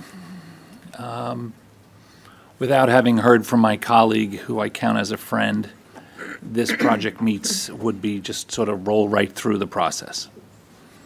It checks majority of the boxes. I watched the LPA meeting. I've been up here long enough to realize the advantages and disadvantages of crafting new, more up-to-date kind of uses of property. I've been frustrated in the past at other locations where something from the past was able to be utilized, and the rule now in modern day created a gas station where within a very short distance of space there were 5 other gas stations. But because it was legally allowable, it became a gas station. And people said to me, and I know the board, it was tricky for us prior to the decision, people said to me, what are you all thinking? Why would you build a 6th gas station within a couple of miles? Staff has to do what they're supposed to do. They got to follow the rules. And they had to. And the commissioners, a majority, voted in favor of it because they have to. Because if you don't, there's legal consequences. There's other consequences. Now, I was so frustrated by that project, even though I knew and my colleagues were exactly right in voting for it. I voted no just because it just felt weird to, common sense would tell you that that's not the right use there. But it was allowed to be there. And the residents are now suffering the consequences of having a gas station built right on the other side of their fence. Not a lot of benefit, not a lot of bells and whistles, not a lot of checks being written to historic buildings, and not a lot of protected landscapes, just the gas station right there, because it was legally allowed. Now, I thought, Mr. McCarty, I thought you walked a fine line, a tightrope, on not looking like you were threatening us, but by explaining the fact that, look, we could do this. Someone owns this property. They've been paying taxes on it for as long as they've owned it. Now, I think the ultimate goal would be build nothing. Leave it alone. But that's an expensive option for somebody. To just, you had a woman this morning who was, donating some property, but that's how rare that is. It's going to be something. So then you have to go, okay, well, if it's going to be something, what should it be? It's really a remarkable corner. It's not the actual corner, because some people said to me, there's already a building there. It's not the corner of Bridge and US 1. It's a little east of the building that's there, which is a 3-story old bank building, if I'm not mistaken, right? 3 stories? This is a little bit east of that. I met with the applicant, I met with the owner, and I said, look, I thought the biggest complaint or opposition, not complaint, would come from the very well-known business owner across the street on the south side. Didn't. Normally, you'd assume something like this would come from the sort of the higher-end neighborhood behind it. And I don't mean the Publix and the other stores. I mean just a little bit west of that. Did I say east on the other thing? I meant west if I said east. There was a couple this morning that seemed in favor of, not seemed, they were. Then there was one person that spoke this morning. It's the first time I'd seen anybody really opposed, but part of her concern was the transient nature of the people that would come and go. I don't believe, and I don't know her story, but what I was thinking is she probably didn't understand the level of a Gen 5, and maybe you need to explain when you just generally say Gen 5 storage facility, a lot of people, when they hear the word storage facility, they would think it's like the roll-up garage doors and you pull your pickup truck in and you're bringing stuff in and out and you store your boat there or whatever else.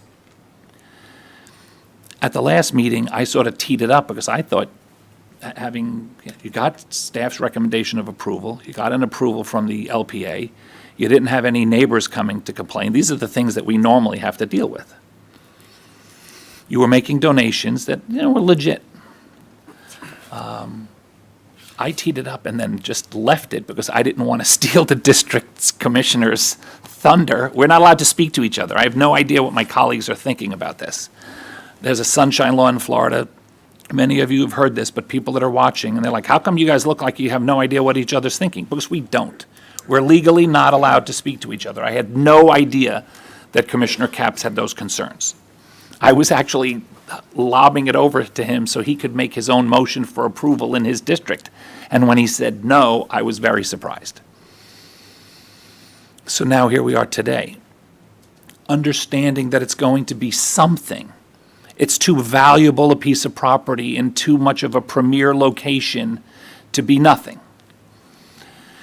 So you start thinking, well, if it's not going to be this, what else could it be? Now, in my mind, you showed the pictures briefly because I know you were not trying to redo your last agenda item. Pretty well done, from my perspective, having seen the things that it could be. We just approved, since you were here last, we approved a storage facility north of the Roosevelt Bridge. One bay, one property off of US 1.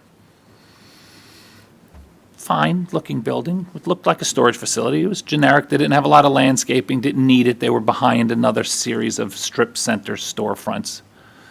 And it passed. The most common concern that I hear is, why another storage facility? How many storage facilities, how many car washes, and how many assisted living facilities can you build? But in America, in a free market, if you've done your due diligence and feel that you want to invest probably millions of dollars to a storage facility, I'm not going to necessarily second guess you, because I think what separates you from some of the others is the fact that yours is, from what I can tell in the meetings that we've had, super high end, right up the road from Jupiter Island, right up the road from Atlantic Fields, right up the road from Jupiter. And I've driven around a little bit. There's another one that's on the table for that general area. Super high-end storage is different than storage. It's not my place to give you business advice on maybe you're making a mistake. It's my position to protect the original residents that are there and businesses that are there ahead of time, because they, in my mind, they count more because they're already there. And you don't have that pushback. So I'm left, and I'll finalize with this, I'm left with, what do I do with my friend and colleague? I would have to say, under these circumstances, I would not support his motion, because I think if it's going to be something, in my mind, having been here a while, this is probably the best use. Now, I don't know within the month that you guys were waiting to come back, if there were any meetings with the commissioner. I'm not allowed to know. I don't know, since it is a PUD, which is a negotiated contract, if there was any conversation to ease some of his concerns. I don't know. I didn't, because I didn't have those concerns. But, short of us trying to be respectful of a district commissioner, but understanding there's 5 separate votes and opinions up here, I have been on the winning and losing side of positions in the past, and it's smarts. I don't know if there was a vision of your plan that would be comfortable for my colleague. I don't know how the other 3 are going to vote today. You could go down in flames right in the next couple of minutes, Or was there a version of this that was palatable to the district commissioner? Do you live to see another day on this project if there was? What I heard this morning is he's concerned of the doubling of the square footage. All of the other things are not waiting, and I'm not trying to put words in his mouth, but all of the other benefits and concerns don't, I think, trump the doubling of the square footage. I don't know if there was a version of this that he would be comfortable with. The motion is, as it stands, his motion could be successful right now. I won't be supporting it because for all the reasons I mentioned. But that's my advice to you publicly in front of the five of us. Is there a version of this project, since you do have the ability to negotiate a contracted agreement? But with staff's recommendation and everything I mentioned, I'm still in favor of the project. I am supporting the commissioner, and more importantly, I'm supporting our comprehensive plan and our land development regulations. These are legal requirements that you have to meet in order to comply, and you don't meet them. The maximum allowable square footage that remains in this PUD is 50,000 square feet. And this project proposes 99,000 square feet. That is, if we make an exception, we don't have a comprehensive plan. We don't have LDRs. This would establish a precedent that we would not recover from. It's a great project. It's a fine project. Mr. Buell and his brother came to see me, and I thought, this is a terrific project. The loser here is Mr. Buell, because your consultant and our staff should have told you a year ago that this project wasn't going to fly because it wasn't compliant with the existing PUD. And now we're left saying, do we want to uphold our LDRs and our comprehensive, the requirements of the comprehensive plan, or are we going to make an exception? We will not recover from that exception. Let me just clarify. Mike's not on. Oh, it is? Okay. If I may just clarify, an amendment to a CPUD is not a failure to meet the code. It is a valid protocol within the code. Now, whether the commission chooses to agree, that is completely, of course, discretionary. But we are not doing anything outside the code by asking. And that is what we are asking for. We are not blatantly disregarding the code. We are asking for a change to the CPUD. Thank you. You're asking to double the allowable square footage. Commissioner Vargas. Yeah, I've heard everything everybody said. That's why there are five of us up here, and we all have our background of business acumen and also what we know to be this area of Hope Sound in particular, and you talked about the comprehensive plan. If we approve this, this is the first of many. It's the first of many. You allowed them to do that, therefore we have the right. So, having said that, I agree with Madam Chair, and I agree with Commissioner Capps. I will not vote for this. Is that a second? Yes, I second that. Any further discussion? There's a motion and a second. All those in favor? Aye. Opposed? Opposed. That motion carries 4-1 with Commissioner Campy dissenting. We're now going to take a 10-minute break, and we are going to go out of order a little bit because I see a lot of people here who need to get back to work. We're going to take up Department 4, if that's okay, which is Thank you, Commissioners. Newfield.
Welcome back. We are returning to our Board of County Commission meeting.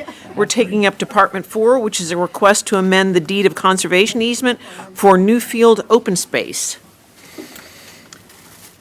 Mr. Sinat. Thank you, Madam Chair. Good morning, Commissioners. I'm John Sennett, Principal Planner with Growth Management.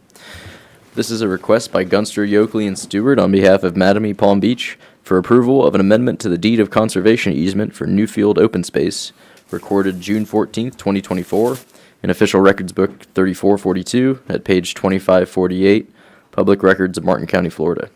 The purpose of the amendment is to remove certain lands of lower environmental value from the provisions of the easement and replace them with lands of higher environmental value, as well as to correct certain errors in the text of the easement and in the legal description. The Newfield project, formerly known as Pineland Prairie, consists of approximately 3,411 acres in western Palm City, adjacent to the area. I'm sorry, where? In western Palm City. There you go. West of the Florida Turnpike.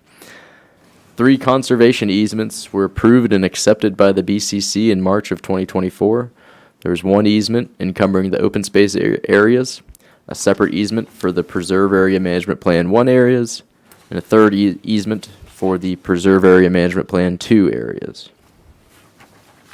The applicant proposes to amend the deed of conservation easement for Newfield Open Space, recorded in OR Book 3442 at page 2548. The proposed amendment replaces certain areas with new, higher quality property and corrects errors in the text of the deed and legal descriptions. There are no proposed changes to the separate conservation easements encumbering the PAMP 1 and PAMP 2 areas. A total of 21.99 acres is proposed to be removed from the open space conservation easement. This consists of 8.76 acres within the Crossroads neighborhood and SDW workplace area. These areas were designated for development on the regulating plan in Article 11 Land Development Regulations. 5.6 acres near the C-23 Canal and Turnpike will accommodate an FPL substation. Those areas would also be removed. 7.63 acres south of Newfield Parkway for the future 84th Avenue right-of-way.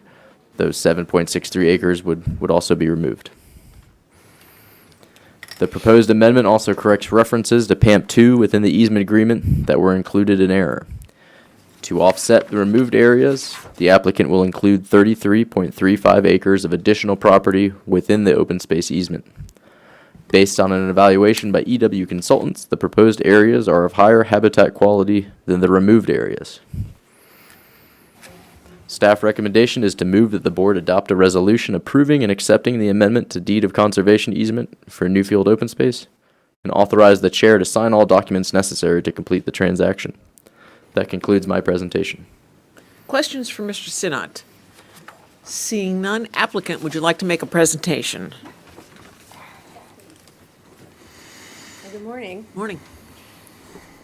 Thank you, as always, to staff for the thorough presentation and for the recommendation of approval. I'm Kristen Spake of the Gunster Law Firm on behalf of the applicant, Mattamy. We're joined here today by members of the development team for Mattamy, James Fitzgerald and Carl Albertson. We also have with us today Jason Honor of EW Consultants and our environmental scientists. And FPL is present today in connection with the utility request, in case questions come up about that. Also, I would like to acknowledge a special guest. Mr. Knight Kiplinger is here today. He's a local resident, a renowned financial journalist and philanthropist, who also happens to be the original landowner, visionary and town founder of Newfield. And so we're grateful for that working out. So, the request to amend the open space easement, I think would be, but it would be good to look at kind of what it is and what it isn't, the open space easement, just for clarity. This open space easement is not the mechanism that's out protecting wetlands and their buffers. As Mr. Sennett pointed out, there are PAMPs and other conservation easements to address those areas. This open space easement is the one that overlays that 70% of open space that Newfield is renowned for. It allows activities within the open space, like walking, trails, equestrian trails, camping, picnic areas, ball fields, recreation fields, restrooms, parking areas. And so that's the nature of the easement that we're here to discuss today. And our request to you today is to amend that open space easement for two broad purposes. One is to correct some erroneous language that was included. That's those references to PAMP 2 that don't belong there. So this change won't do anything to PAMP 2. It just takes those references out of the document. They weren't supposed to be in there. The second broad purpose is to adjust the land that's included in the legal description of the easement. That's for three reasons. One, kind of category of land is based on a scrivener's error. The second category of land that is being adjusted is based on utility needs at Newfield. And then the third is to finalize the alignment of Southwest 84th Avenue. So you've heard those proposed changes would take out 21.99, or we'll just say 22-ish acres from the open space easement, and then replace those with the same number of acres, so acre for acre, plus like 11.35 more acres, for a total acreage in this open space easement of 33.35, so more than we started with. So the three kind of categories of land that we're seeking to adjust, let's take it from the top. One is the scrivener's error. So you can see on this graphic, thanks for putting that up, that the blue is the conservation easement as it stands today, the open space conservation easement as it stands today, and in the kind of to the north, you see that little neighborhood above the roadway where there's a red pie-shaped piece. This is one of two encroachments. The other one's down in the south corner, the red shape on top of that triangle. So those are two areas that were mistakenly included in the open space easement. They've always been intended for development. There is some development taking place in the northern piece. And so this correction is simply to take that property out of the open space easement. It wasn't supposed to be in there. So we're asking you to approve that change to allow the parties to correct that oversight. And that removes that 8.76 acres, and recall we're going to replace it acre for acre plus 11 more of greater or equal habitat quality. So the second change is for the utility needs of the residents at Newfield. In order to reliably provide electrical power, FPL is going to need an additional substation somewhere in this area. And if you don't mind, can I do it, or can you flip to the, thank you. So this graphic may be helpful if I can make it visible to you. Well, Next tab over. oh, thank you. We'll find it. Well, I think we can paint a picture with words. So there are substations nearby, but FPL has identified the need for a site within the Newfield development, and it happens that we have got some space. Thank you. This is the space that we're proposing in red, and it is in an ideal location for FPL to be able to balance some of the backup power for overloaded substations in the area, and also provide power to the residents of Newfield. And so James Fitzgerald of Mattamy will speak to you all about why this is a good site from Newfield's perspective and for the community.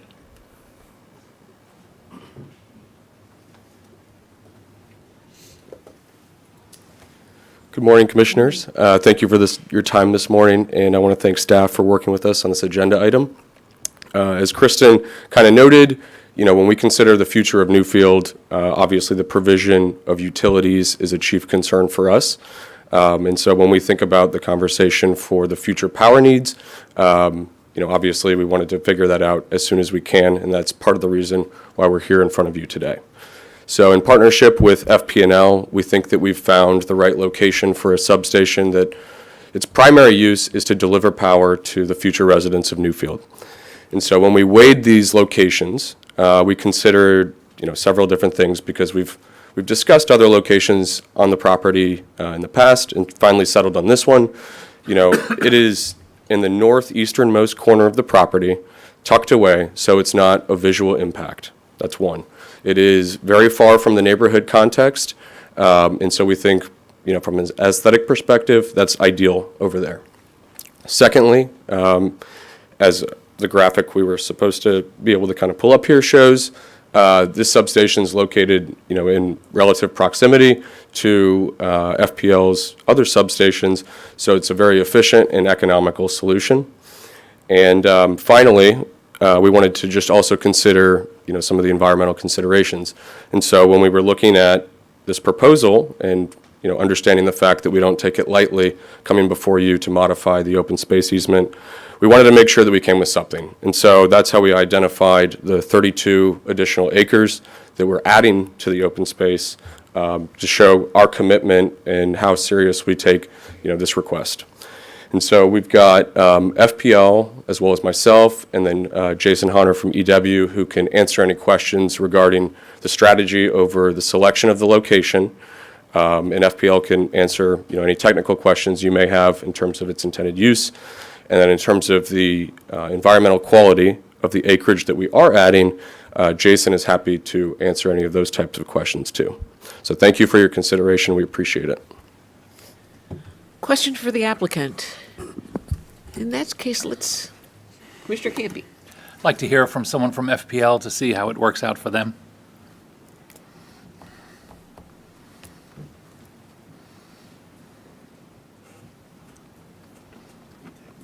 Good morning, Rachel Falcone, project. hear you. Oh, good morning.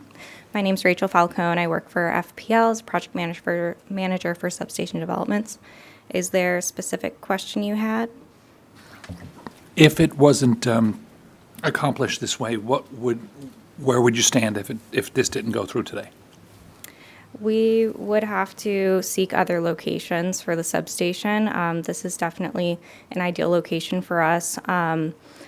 With our planning strategies on the power delivery side. So this would be the preferred location. We'd have to start over if it were not approved. Thank you. I appreciate that. With that, these mics are tough, I'm sorry. With that, I would tell you that the conservation acreage, when the project was first proposed, was exceedingly generous. I understand that, having been here from the beginning of the project, it's difficult to lay out in perfect accuracy every single thing that would need to happen deep into the future. I think these few corrections and changes and alterations make perfect sense to me, and now hearing from FPL that this really is important to them as well, I would make a motion to accept the recommendation from staff, especially considering it's happening in beautiful Palm City. I don't know who this question is for.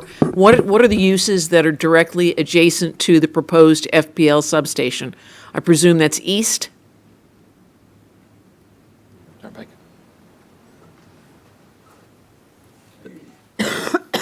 So I believe it's certainly the Turnpike, and then just east of that, I believe that it's residential. To the north is residential in St. Lucie County. And then in terms of our site, the gray rectangle that you see just west of the proposed site is the Find property. Okay, all right. We have one request to speak form, and that's from Knight Kiplinger. Please join us. Good morning. And you won't be limited to 3 minutes. Oh, well, I'd be happy to too. I'm Knight Kiplinger. My family have been longtime, part-time residents of Martin County for almost 75 years. And I was last before this distinguished body numerous times, 8, 9 years ago. My, how time flies. When I proposed at the time a revolutionary land use concept, vision for 3,400 acres, lying between the Florida Turnpike and I-95 out to the west that my family had owned for 4 decades. I didn't like the by right zoning. I thought it was terribly wasteful of land, too much for a small number, relatively small number of individual landowners, and not enough gorgeous open space for shared use, not just everybody in the new town of Newfield, but everybody in the public, everybody in the county. And the 70% open space, 30% developed footprint that was so revolutionary when I proposed it 9 years ago, maybe is the new norm in Martin County. I hear those percentages talked about quite a bit. It might be harder on a smaller tract, but on 3,400 acres, it was a huge canvas on which to do something special.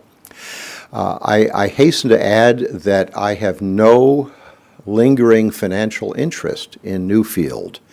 I am simply another citizen of the county watching it grow. A distinctive thing about Newfield, many of you remember, is it was the most detailed, tightly drawn new town proposal, new project proposal that Martin County had ever seen. And we took a long time to get to that. And the developer agreement, not a PUD, but a developer agreement filled with detail, is my legacy. The plan is my legacy. It lives on. The plan lives on. And I had a lot of very good questions. Commissioner Hurd, you had many good questions about the durability of the developer agreements that controlled Newfield. And I made the promise at the time that this tightly drawn, detailed plan is my legacy. It would have to be implemented either by me or any future owner of this project. I was very fortunate, and the county was very fortunate, to find a wonderful new steward for Newfield in Mattamy Homes, and they're very talented, James Fitzgerald, who is overseeing this project today. So I'm an informal advisor today. I'm an ambassador for Newfield. I visit Newfield often, every time I'm in town. As a matter of fact, what brought me to town this week by coincidence is a walking tour this afternoon in the rain of Newfield as it is taking shape with the entire staff of the planning firm of Dover Cole in Coral Gables, the immensely creative people who worked with me and my lead planner here in Stuart, Marcella Camblor, to create this vision, which is now being implemented. Newfield has only been coming out of the ground for 18 months, for about a year and a half. I go out there, I walk the sidewalks, I talk to people on their front porches. The front porches are a distinctive sense of community and togetherness in Newfield. I engage them in conversation. They apparently don't think I'm a creepy stalker, but a friendly guy. They might still, but. They might still.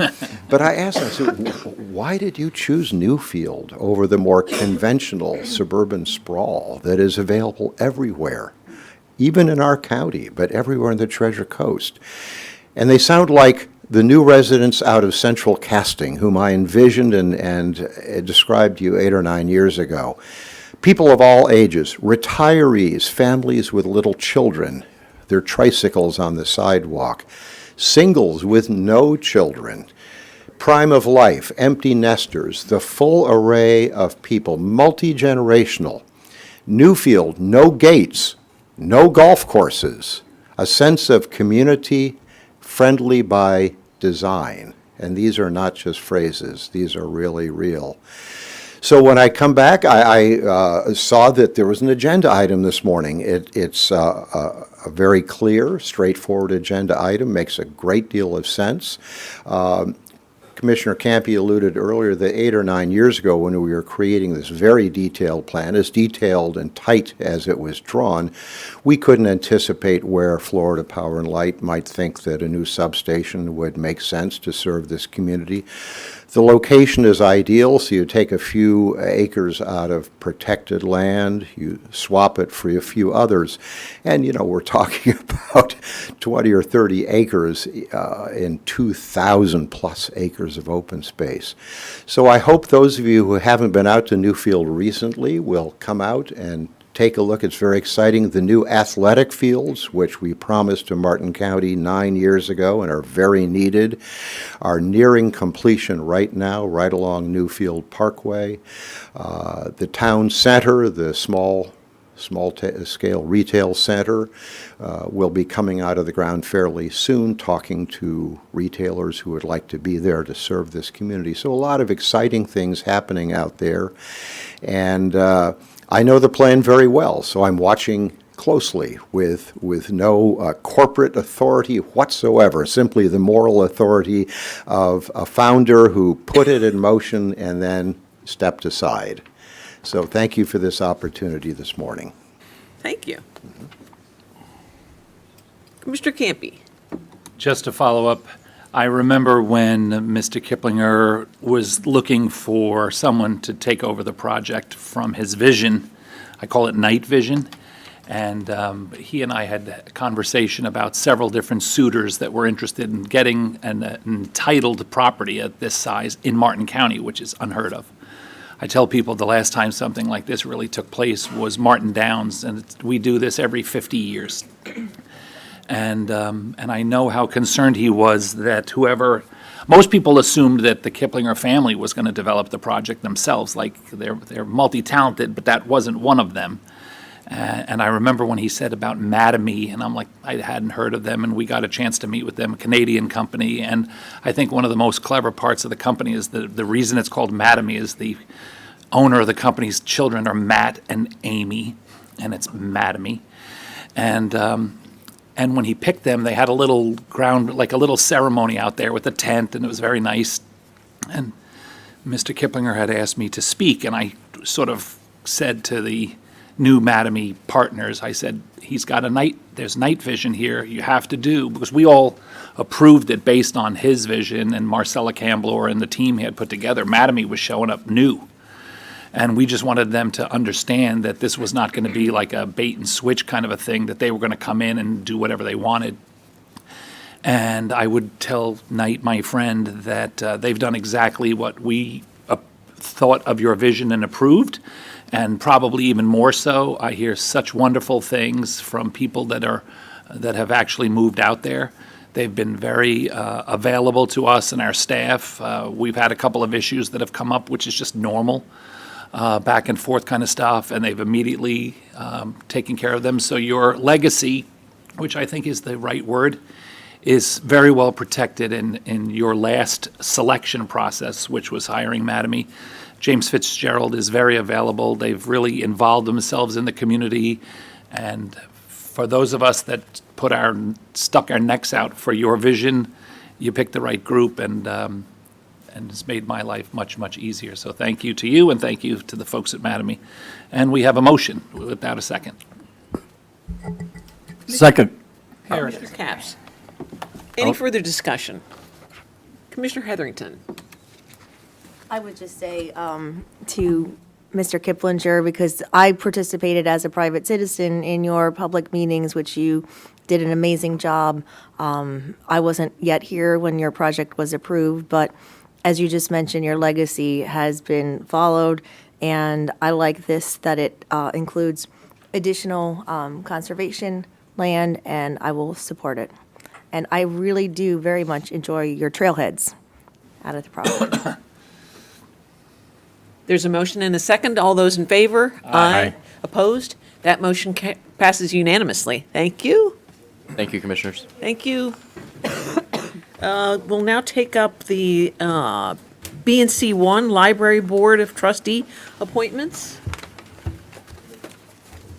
Has everyone turned in your voting sheets? Yes. Okay.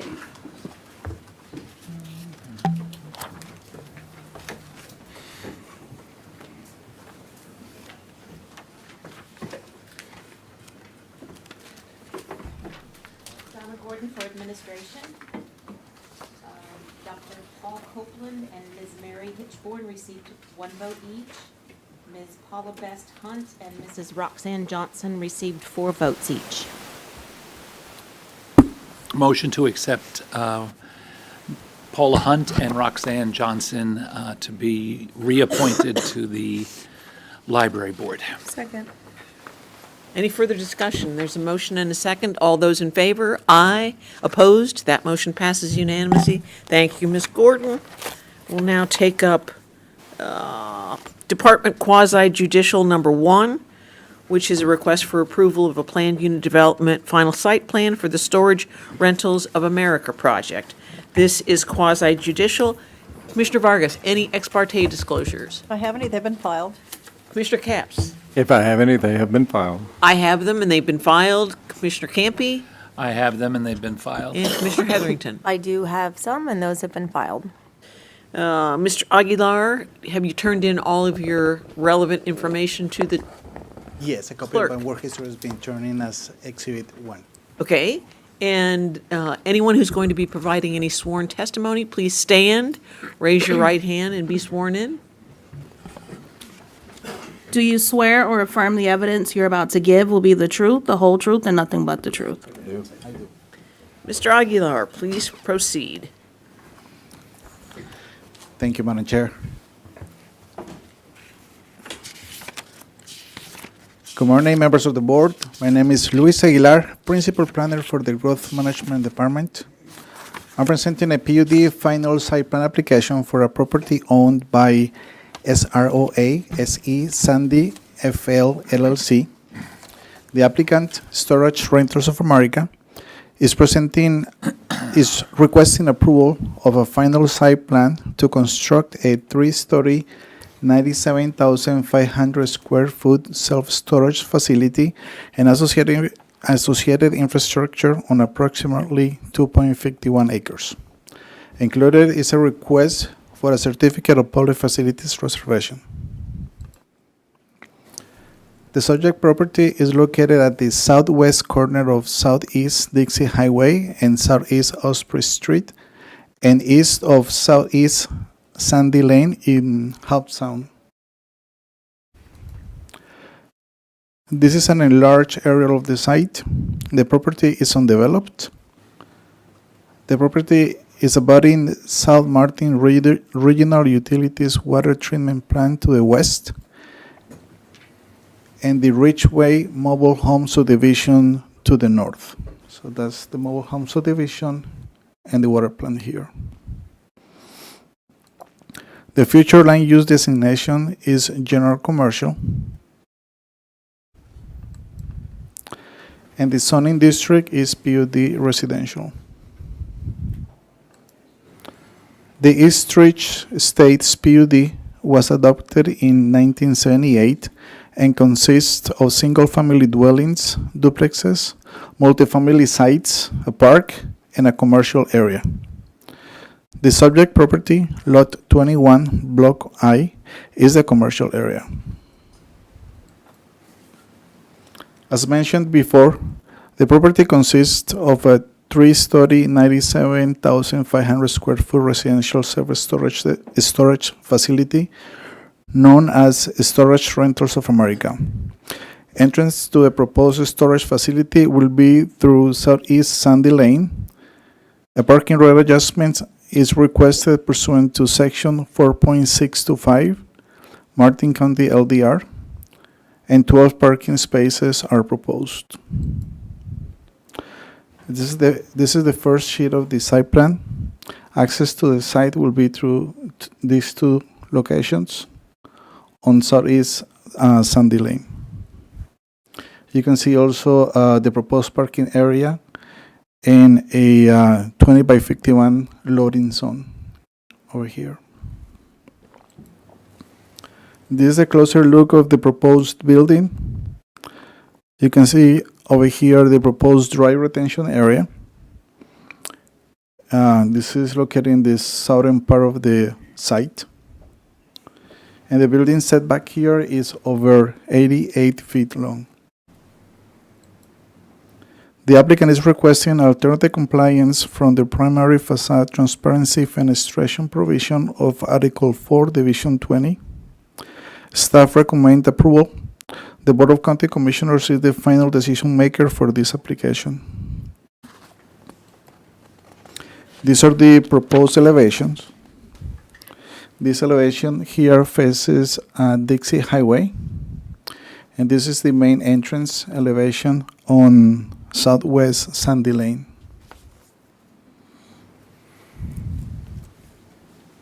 The applicant is also providing a presentation with more renderings for you to see.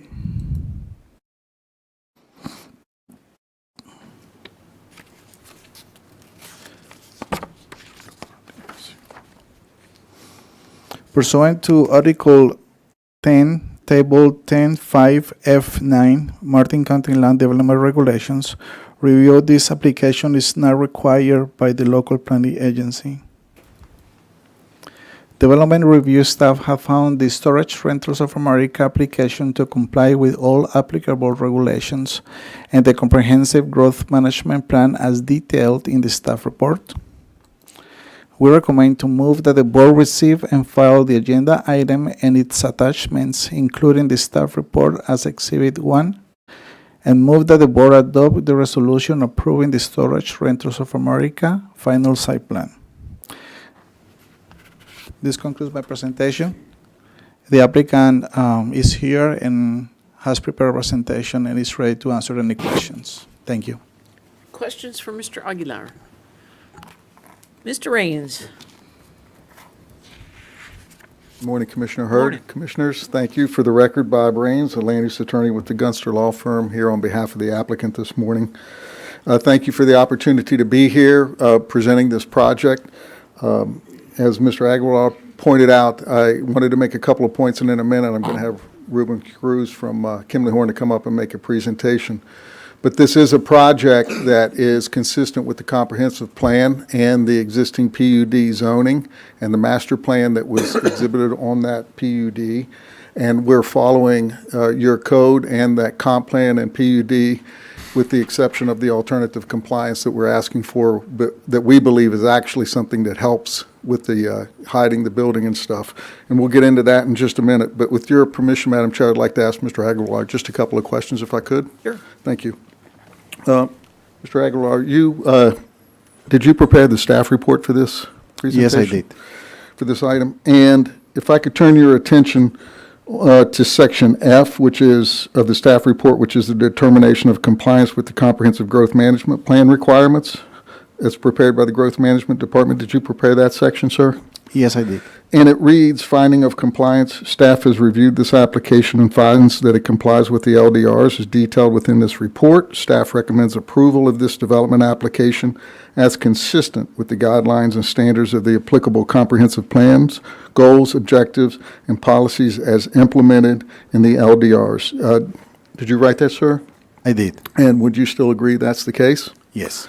And also Section G, determination of compliance with the land use, site, design standards, zoning, and procedural requirements, Growth Management Department. Is that also a section that you worked on? Yes. And that reads, sir, findings of compliance. Staff has reviewed this application and finds that it complies with the LDRs as detailed within this report. Staff recommends approval of this development application as consistent with the guidelines and standards of applicable comprehensive plans, goals, objectives, and policies as implemented in the LDRs. Did you write that, sir? Yes. And is that still your position? It is. Thank you, sir. I appreciate it. So at this time, I'd like to ask Ruben Cruz with Kimley Horn to come up and give a short presentation. I have a couple of questions for him, and then I'll let him proceed. Mr. Cruz, can you introduce yourself for the record, sir? Yes, thank you. Ruben Cruz, Cumley Horn and Associates. And have you been sworn in, sir? Yes, I have. And can you give us a brief description of your educational background and your work history, sir? Yes, thank you. I hold a bachelor's in communication, master's in urban and regional planning from Florida Atlantic University. Both degrees are from FAU. And I have a professional background of 20-plus years in municipal government, working for Juno Beach, Hollandale Beach, and Jupiter Island, and currently with Kimley Horn. And can you identify the document, sir, that I'm handing you? Yes, this is my resume. And is that an accurate depiction of your resume? Yes, sir. Thank you. I'd like to put this in as applicant's Exhibit 1 and turn that into the clerk. So go ahead and proceed, sir. Thank you. Thank you, Commissioners, Chair, Vice Chair. This is storage, again, for the record, Ruben Cruz, Kimley Horn and Associates, 1920 Wekiva Way, West Palm Beach, Florida, 33411. I'm here on behalf of Storage Rentals of America, presenting their proposed project here. Little background of our team that we've assembled for you today. I'm hoping your monitors are showing the This is my first time in your chambers presenting. Some site information, as staff demonstrated there. This is our site along Osprey and Southeast Dixie Highway. It currently is a vacant piece of property, and our proposed use is that of a self-storage. Future land use designation, commercial general, and the zoning district is PUD-R, which is something to be highlighted, that this is a PUD, this is part of a PUD, and we're complying with that PUD. And I'll show you that approved PUD in a bit here. Here's a high-level view of the proposed site with some of the surrounding neighborhoods. Again, future land use, that of commercial general, zoning, PUD-R, residential. And this is that PUD that was originally approved back in 1978, and it has our specific site designated as a commercial area. Hence, that's where we're going. And our proposed site. Our proposed site is that of a 3-story, 32,500 square foot footprint self-storage facility.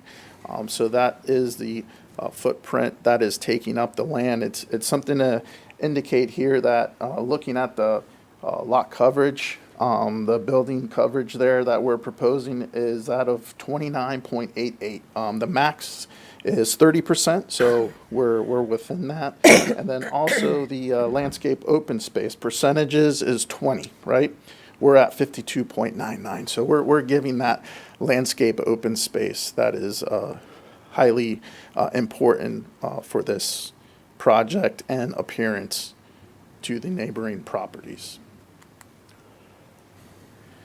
Here, our site plan, showing some specific site data information, but also highlights features that during the review process, we worked with staff, and those items showing our dry retention ponds that are, to maintain our on-site drainage facility. Also, the community area that we're going to be providing on-site, that's part of the requirements, sidewalks, showing also our parking area, our entry feature off Sandy Lane.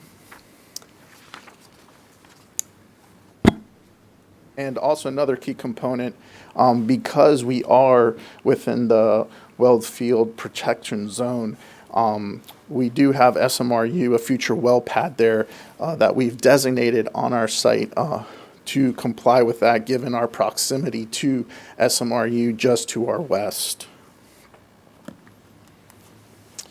And this is for general rendering purposes for visualization of the proposed landscaping. Part of the alternative compliance for that lower level is providing some landscaping. So this shows our effort in working with staff, working in good faith effort to comply with those regulations. Another key feature of the landscaping is, as some of you may drive by this site, there's an existing slash pine tree that was there. I frequent the area and have noted that tree. And this is something that the project is going to be maintaining. In communications with staff throughout the project, it was noted, and we agreed, yes, let's save that tree. And here's a rendering of how that would take a look along Dixie Highway. And then for the neighboring properties, the residential's properties just to the south, you can see a cross-section here of that property with our landscaping, the easement, the buffer. And then also just highlighting that beautiful tree again. And these are some of the other landscape materials, trees that we will have on site to comply with our landscaping. That, again, also we're going above and beyond the minimum requirements for the landscaping and some of our ground cover features. Let's see if we're paying attention. And here's a step back. So if you're on the corner, taking a look at the proposed project. This is the view that you will see, incorporating that tree, the landscaping buffer, and giving a good architectural feature to play on the 3 stories, so it doesn't give you that perception of a tall building. Again, showing our berm, structure, entrance off Sandy Lane. And also too, here's the entrance to our facility, showing some lighting features that is going to be controlled down lighting to not provide a glare.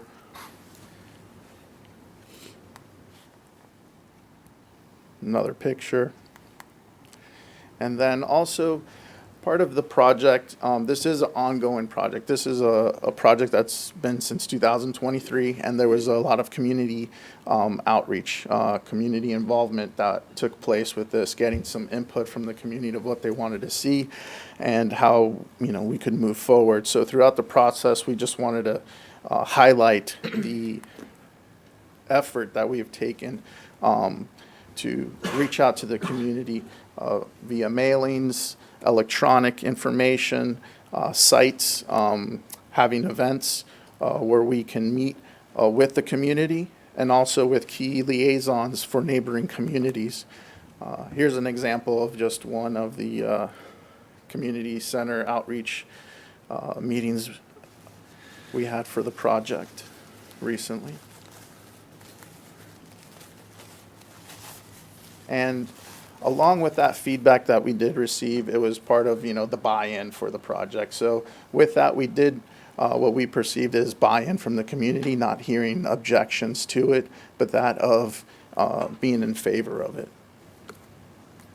So when we're looking at our regulations, comp plan, and input, we're looking for consistency and compliance. So we're looking at, is this project consistent with Martin County's comprehensive plan and the approved East Ridge PUD? We got that box checked, looks like it. Does it comply with the applicable LDRs along with that alternative compliance? Checking that box. Is this a low intensity commercial use compatible with the surrounding areas? Because we're looking around. What's the traffic flow? What's going to be the impact to our neighbors? We're looking at checking that box. And then, did we have community outreach, extensive community outreach? We checked that box. And then also working with staff, getting their input throughout the process and being able to get a positive response of recommending approval to the board. Checking that box. And now what we're here is respectfully requesting approval from the board for the project. And Mr. Cruz, if I could ask you just a couple of questions, please, sir. Are you familiar with the Martin County Comprehensive Plan and the Land Development Code regulations? Yes, sir.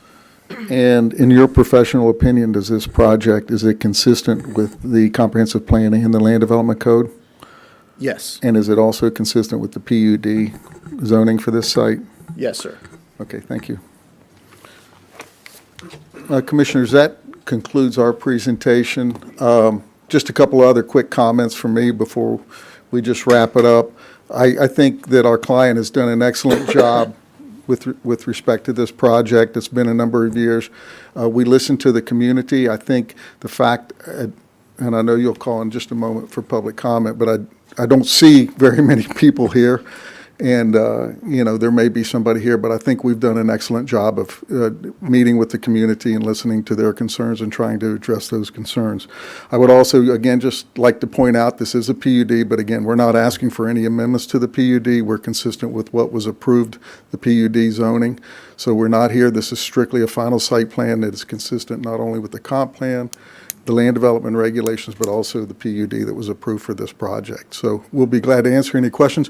I do have with me also from Storage Rentals of America, Bo Raish and Erica Loeffler. They'll be glad to answer any questions you might have on the operation or Storage Rentals of America. So thank you for your time, and we'll be glad to answer any questions you might have. Any questions for Mr. Raines or for staff? I have one question, and I don't know who it's addressed to. How much square footage is available in the approved PUD for this project?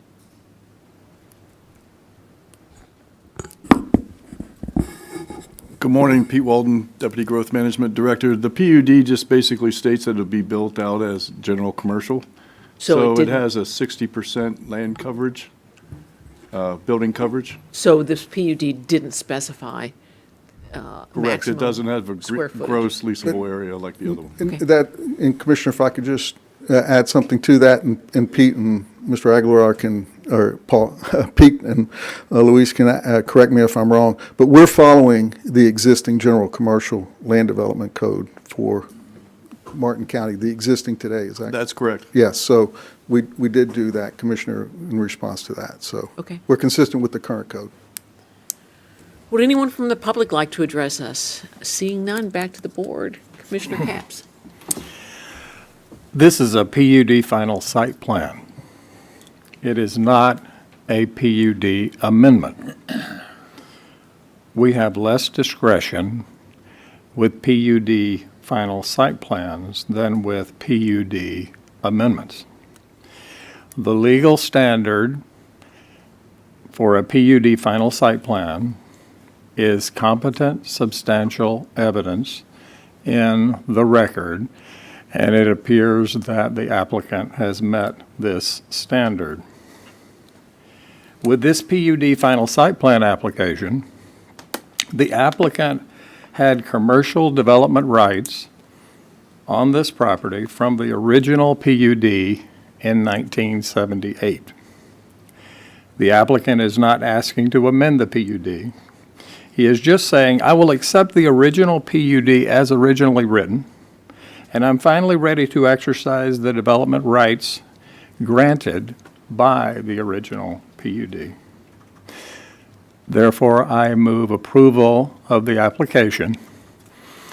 And I would also like to thank you for, as I remember, you all moved the building to save that big pine tree. That one is like a champion pine tree, as I mentioned before. Those are unusually large ones. You really got something there. Don't let anything happen to that tree. And this is really not my purview, but I've learned a couple things about big pine trees. And one of them is do not run heavy equipment across the root structure that's sticking up out of the ground. If you crack those big roots, that tree will be dead in 30 days. And secondly, pine trees like dry habitat and dry soils don't heavily irrigate around that tree either. That really messes up pine trees. And I'm going to make one more suggestion that's really not my business, but I'm going to make it anyway. He's amending the PUD. There's this thing, it's just a suggestion. There's this thing called xeriscape, where you're trying to create original habitat. And, you know, the aerial photos of this lot suggest that this parcel was scrublands at one time. It's white sugar sand. Very unique habitat. I'd love to see you try to recreate scrublands like in J.D. Park. When you're riding down to Tequesta and you see those scrub hills, look at the type of vegetation there. There are scrub oaks and scrub pines, and that is the kind of soil that they're looking for. And no floor-tam grass would be a beautiful thing. You wouldn't have to mow. You wouldn't even have to irrigate. So those are just suggestions. I would love to see that recreated around the border of that building. That'd be a beautiful sight, but that's up to you. Is there a second? Second. Any further discussion? There's a motion and a second. All those in favor? Aye. Opposed? That motion passes unanimously. Thank you. Thank you. We will now move on to Department 1, Office of Management and Budget items which require approval. Ms. Murley.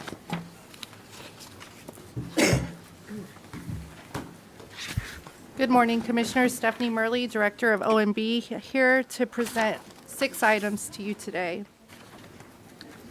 The first item we have is a permission to apply for the Clean Vessel Act Operations Grant through Florida Department of Environmental Protection, or FDEP, for sewage removal programs such as the Martin County's Pump Out Boat Operation Program. Our Utilities and Solid Waste Division is requesting application of about $99,000 for the repairs and maintenance, operating supplies, and non-capital equipment related to the MS Poop program, and there's no cash match required. Item number 2 is a permission to apply for the FY26 Florida Inland Navigation District, or Fine Waterway Assistance Program. The Public Works Department is requesting $100,000 to provide funds for the stabilization of Boy Scout Island within the Indian River Lagoon using a hybrid living shoreline design to benefit local maintained channels within the intracoastal waterway and preserve boating access.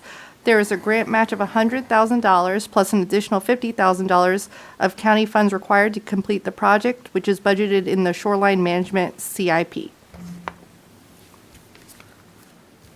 Item number 3 is a permission to apply for the Florida Department of Children and Families Reinvestment Grant. Our Human Services Division is requesting $1.2 million over a 3-year period to provide expanded support and services to individuals in the Martin County Health Court program.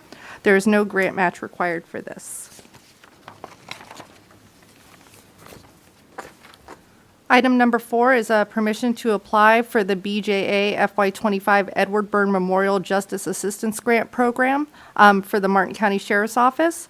They're requesting $21,112 for technology and training related to traffic crash analysis software. There's no match required on behalf of the Sheriff's Office. Item number 5 are adjustments to the fiscal year 2026 budget. The first item is a request to allocate the sale proceeds from the Jams property in Palm City. In FY24, we purchased this property in Palm City, and we recently closed on it, and now I need to deposit the receipts.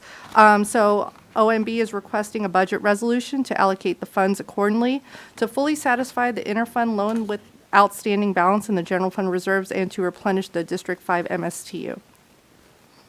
And the very last item is a request to allocate unanticipated contribution from the Coastal Waste and Recycling Planned Unit Development Third Amendment. OMB is requesting a $25,000 budget resolution to deposit the contribution for the approved Coastal Waste Recycling PUD. And that's all I have today. Motion to accept staff's recommendation. Second. Commissioner Capps.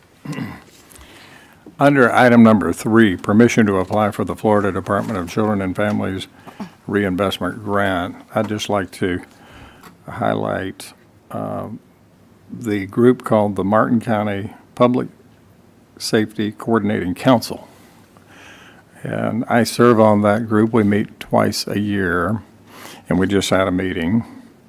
It's a very impressive group of professionals made up of law enforcement, state attorneys, public defenders, mental health professionals, social workers, lots of wonderful staff, and they all have a common goal of working together to get our most vulnerable citizens back on their feet.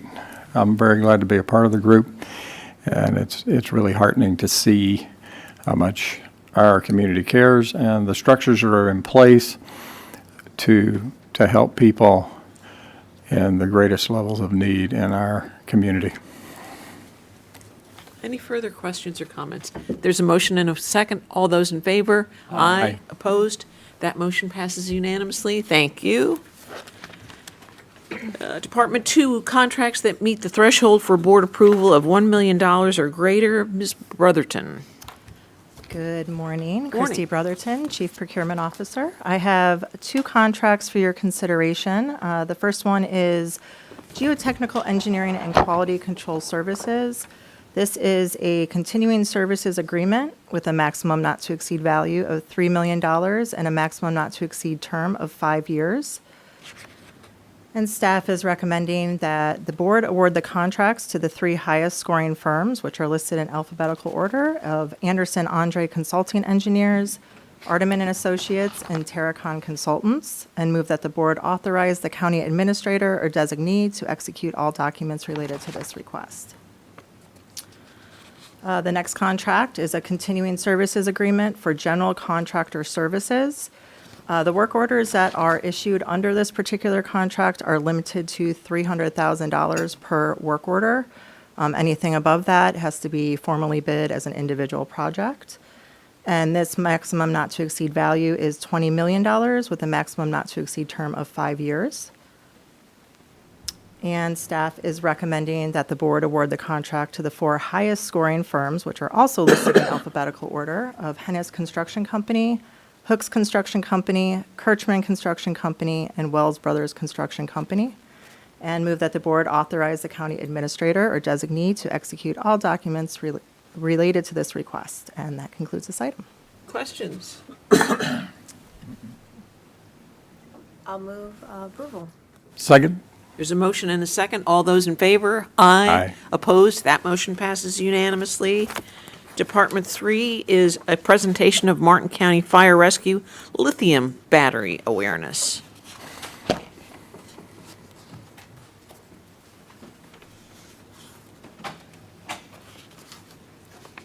Good morning.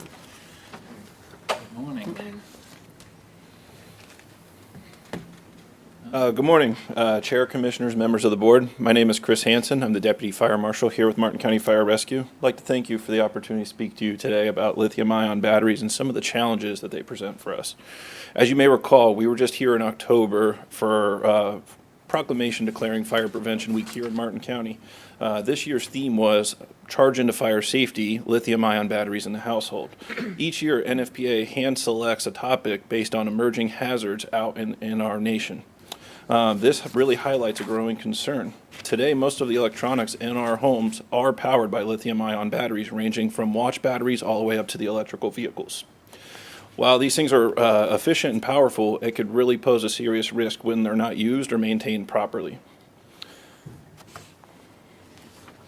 All right, here you can see the Florida State Fire Marshal's office had, in 2025, had reported 212 lithium-ion related incidences. This is brand new because historically lithium-ion was grouped with electrical fires. And now we're learning that these are completely different because with electrical fires you simply disconnect them and then the hazard goes away. With lithium-ion, once they go into this state, they are unstable and can remain in that state, and they generate a lot of heat on those things up to 1,000 degrees. So you can definitely tell it's a little different than just your common electrical fires. In my role here at Martin County Fire Rescue, I also conduct investigations after fires to determine what caused them. We have seen a few of these lithium-ion fires over the last few years, including hoverboards, a golf cart, and even an aircraft at that magnitude. I've witnessed firsthand the consequences of mishandling or improper disposal and how it can be devastating. In addition to the initial fire risk, these batteries really continue to pose a threat because they are unstable and can reignite hours and even days later. So this is a continued threat just for first responders, the fire investigators, and also for the people involved in the cleanup operations. Even our landfills are having to take special considerations to isolate these and store them properly to where it does not continue to burn. At this time, I'd like to introduce Josh Jenkins, our Community Risk Reduction Specialist, for some safety tips for living with lithium-ion. Thank you, Chris, and thanks again for having us here. So we were asked to talk a little bit about lithium-ion batteries, what's happening in Martin County, and in Chris's role as an investigator, he's looking at origin and cause and what happened and why did this happen. My role at the department is largely educational, so I spend a lot of time in the public at HOA clubhouses, schools, churches, scout meetings, etc., talking about this stuff, about a range of fire safety topics. And so just sharing what I have learned with you all regarding best practices for charging specifically and maintenance. Many of the hoverboard fires that we have looked at occur because mobility devices like hoverboards and e-bikes, they take a beating and the battery casing gets damaged. So looking at any list of safety tips regarding lithium-ion batteries, you're going to see a lot of guidance about keeping them on firm, flat, level surfaces, not on shelves, not where they can fall down and get damaged. These devices do generate a nominal amount of heat while they're charging as just a natural way that they function. But keeping them out of direct sunlight is really important because you don't want to introduce any more heat to this device than it creates on its own. So this is really relevant in places like garages where we have golf carts and lawn tools and lawn equipment, stuff like that, where it could be potentially sitting in direct sunlight while it's charging. Want to make sure there's at least 36 inches of clear space, and referencing back to garages again, making sure you're not charging any of these devices anywhere near flammables or fuel. This is a really big one. This is really critical, and a lot of lithium-ion battery fires have started because of this one. Only using the charger that came from the factory with that device. These charging apparatus are engineered specifically to serve a particular device. And part of that charging apparatus includes what is called a gate that is engineered to close when it senses the lithium-ion battery and the device is full. The gate is supposed to close. In many cases, catastrophic structure fires have been known to have been caused by a failed gate apparatus on a charging apparatus. So no aftermarket chargers. So you can see aftermarket chargers, universal USB-C type chargers in gas stations. They're everywhere, but this is a big no-no in terms of charging safety. And then maybe we might all be guilty of this one. Unplugging lithium-ion battery devices when they're full is really critical. If there is an issue with your charging apparatus, or if there's damage to that battery case and it is allowed to sit on a charger while its current is being pumped into that device without a functional gate, the phenomenon known as thermal runaway occurs. And if that occurs, it will ignite eventually. So it's going to continue to heat up until the casing ignites. And then there's definitely a hazard of explosion after that. So thermal runaway is a big problem. The best way to mitigate it is unplugging your devices when they're full. I personally witnessed a home in North River Shores that was a total loss. I happened to be down the road from that when that house caught on fire from a golf cart, which ignited a Tesla, which exploded, and the house was a total loss. When I went home from that incident, I walked into my garage and I unplugged a weed eater, a drill, a flashlight, and a golf cart that were all sitting there, so they'll be full when I'm ready for them. But that, as you read about lithium-ion battery safety, that is a big no-no. So warning signs that you might have an issue would include any swelling or bulging of the case. A little heat is okay, but generating more heat than would be comfortable for you to touch with your hand is an indicator that you're approaching thermal runaway. Any hissing, cracking, or popping sounds means the inside is getting ready to ignite or has ignited and will burn through that casing eventually. So that's an imminent life safety threat.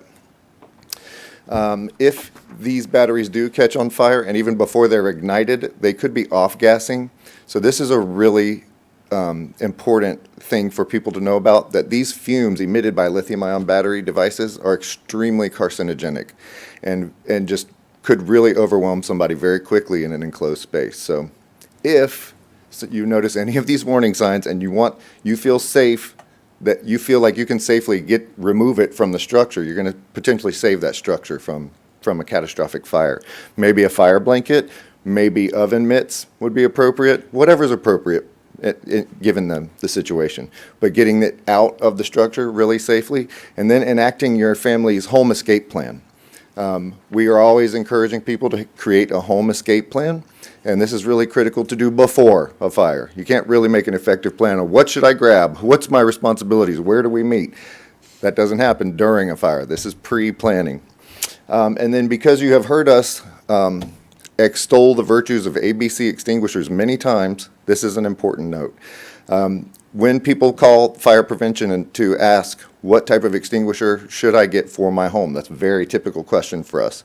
Our policy, established by the fire marshal, is that we recommend ABC type extinguishers because they're also known as universal type of extinguishers, and A, B, and C class fires are what you would expect in a residential structure. So finally, it's just an important thing for people to be aware of. ABC extinguishers that we know and love are not rated to put out lithium-ion batteries and battery fires. So this is in the R&D phase right now.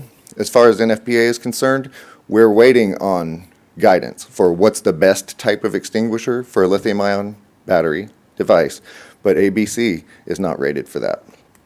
So in closing, we would encourage anybody with any more questions to look at our website. You're welcome to call us anytime. And nfpa.org also has a wealth of fire safety information. They're cataloged by topics, and it's a wealth of information. I actually printed and brought with us today 2 safety tip sheets from NFPA about lithium-ion battery safety, and I put stacks of 50 out on the little table right out there for anybody that wants any information to take with them. That's all that we had for you today, so thank you again. Commissioner Vargas. Yeah, just really a comment. I fly quite a bit, and they usually ask you, do you have any lithium-ion batteries? But you have your computer with you, and you may have your watch, etc.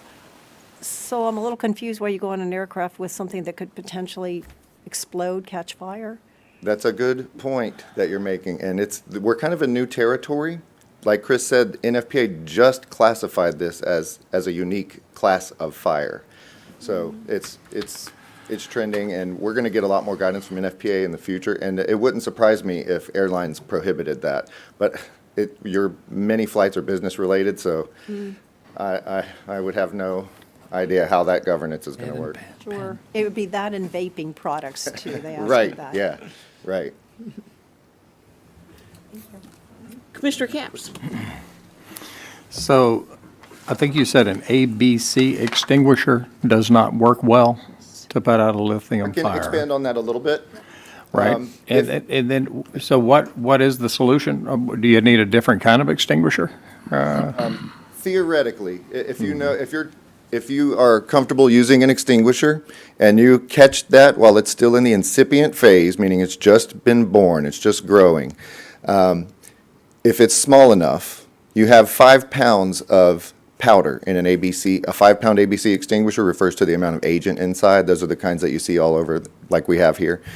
If you catch it early enough, and if it's a small enough device, cell phone, maybe a laptop, theoretically, you could have enough powder to smother that fire. But the reason they're not rated for it is reignition. As Chris said, reignition is a really critical issue with lithium-ion batteries. Storage facilities, salvage yards, et cetera, they have to give a really wide berth to any electrical vehicle that's maybe been damaged or maybe it has been on fire because they're notorious for reigniting. So you could probably put it out if you caught it early enough, but reignition is a serious hazard there. So a Class D extinguisher, which is made to put out metal, burning metal, is a known suppressant agent for these because the agent happens to be finely ground metal as opposed to a powder, and it melts and forms a shell. So that could be a reliable way to prevent reignition, but we don't have hard code, which is where we work and where we operate, and so we're waiting on that. So, is it particularly hazardous when you have lithium batteries that get compressed in some way, like in a garbage truck, or like something heavy falls on one and crushes it? And are those the events that oftentimes make them explode and ignite? That's a big problem. The damage to that casing allows air to get where it shouldn't be, and it also affects the inner operation of the anode and the cathode, and it disrupts the normal operating, the flow of things, of lithium ions specifically. So yeah, any damage to any battery is a big problem. New York has seen really catastrophic residential structure fires from e-bikes. Really important that those things are not stored anywhere near your main egress opportunity. We also did want to mention that we called our friends at the Hazardous Waste Collection Facility, and they confirmed that they will allow residents to take lithium-ion batteries there to be properly disposed of, but no larger than a car battery size would be accepted there. Select Staples and Home Depot will also take used lithium-ion batteries for disposal. Any further questions? No, thank you so much. That was a great presentation. We all know that we're making mistakes. Yep. We're all guilty of all Right, the yeah, things we're that all you human. said. Throw it in the garbage can, right? Oh, my gosh. Thank you. Thank you.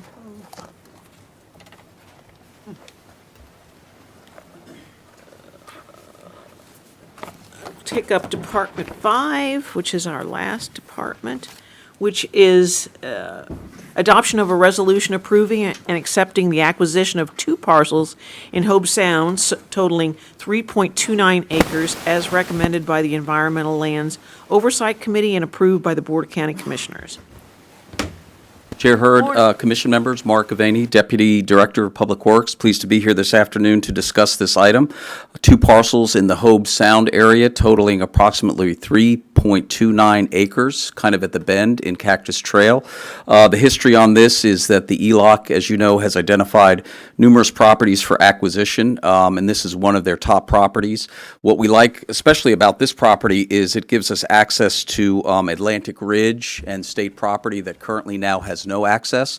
So we're very excited about the future that we can now have access for our public to get into this state park and kind of begin the process of, including our environmentally sensitive lands.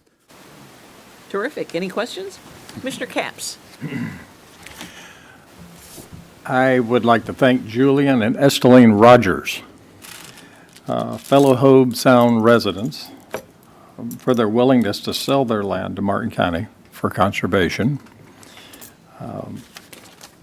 This is a great legacy to them, and when I was thinking about the work that we do as commissioners and particularly the conservation initiatives that are going on with Martin Forever, the half-cent sales tax, and I thought, this is the most important work we're doing, and that we will have a privilege to do during these next several years. It's a very exciting time when the conservation map of Martin County will be significantly changed. And, I was thinking about legacy as I was walking in the scrublands of J.D. Park over the weekend, and I was thinking that is the most permanent legacy that we can leave for kids and grandkids and great-grandkids. Anything we build is going to fade away one day. If you build a bridge, if you build a building, a road, whatever it is, if it's made with human hands, it's what does the Bible verse say? Give a man a fish, you feed him one day, teach a There you man to go. fish. Different one? Where the flower withereth and the something fadeth. I forgot what it was in the Psalms. But basically the idea that anything man-made is going to deteriorate and wash away.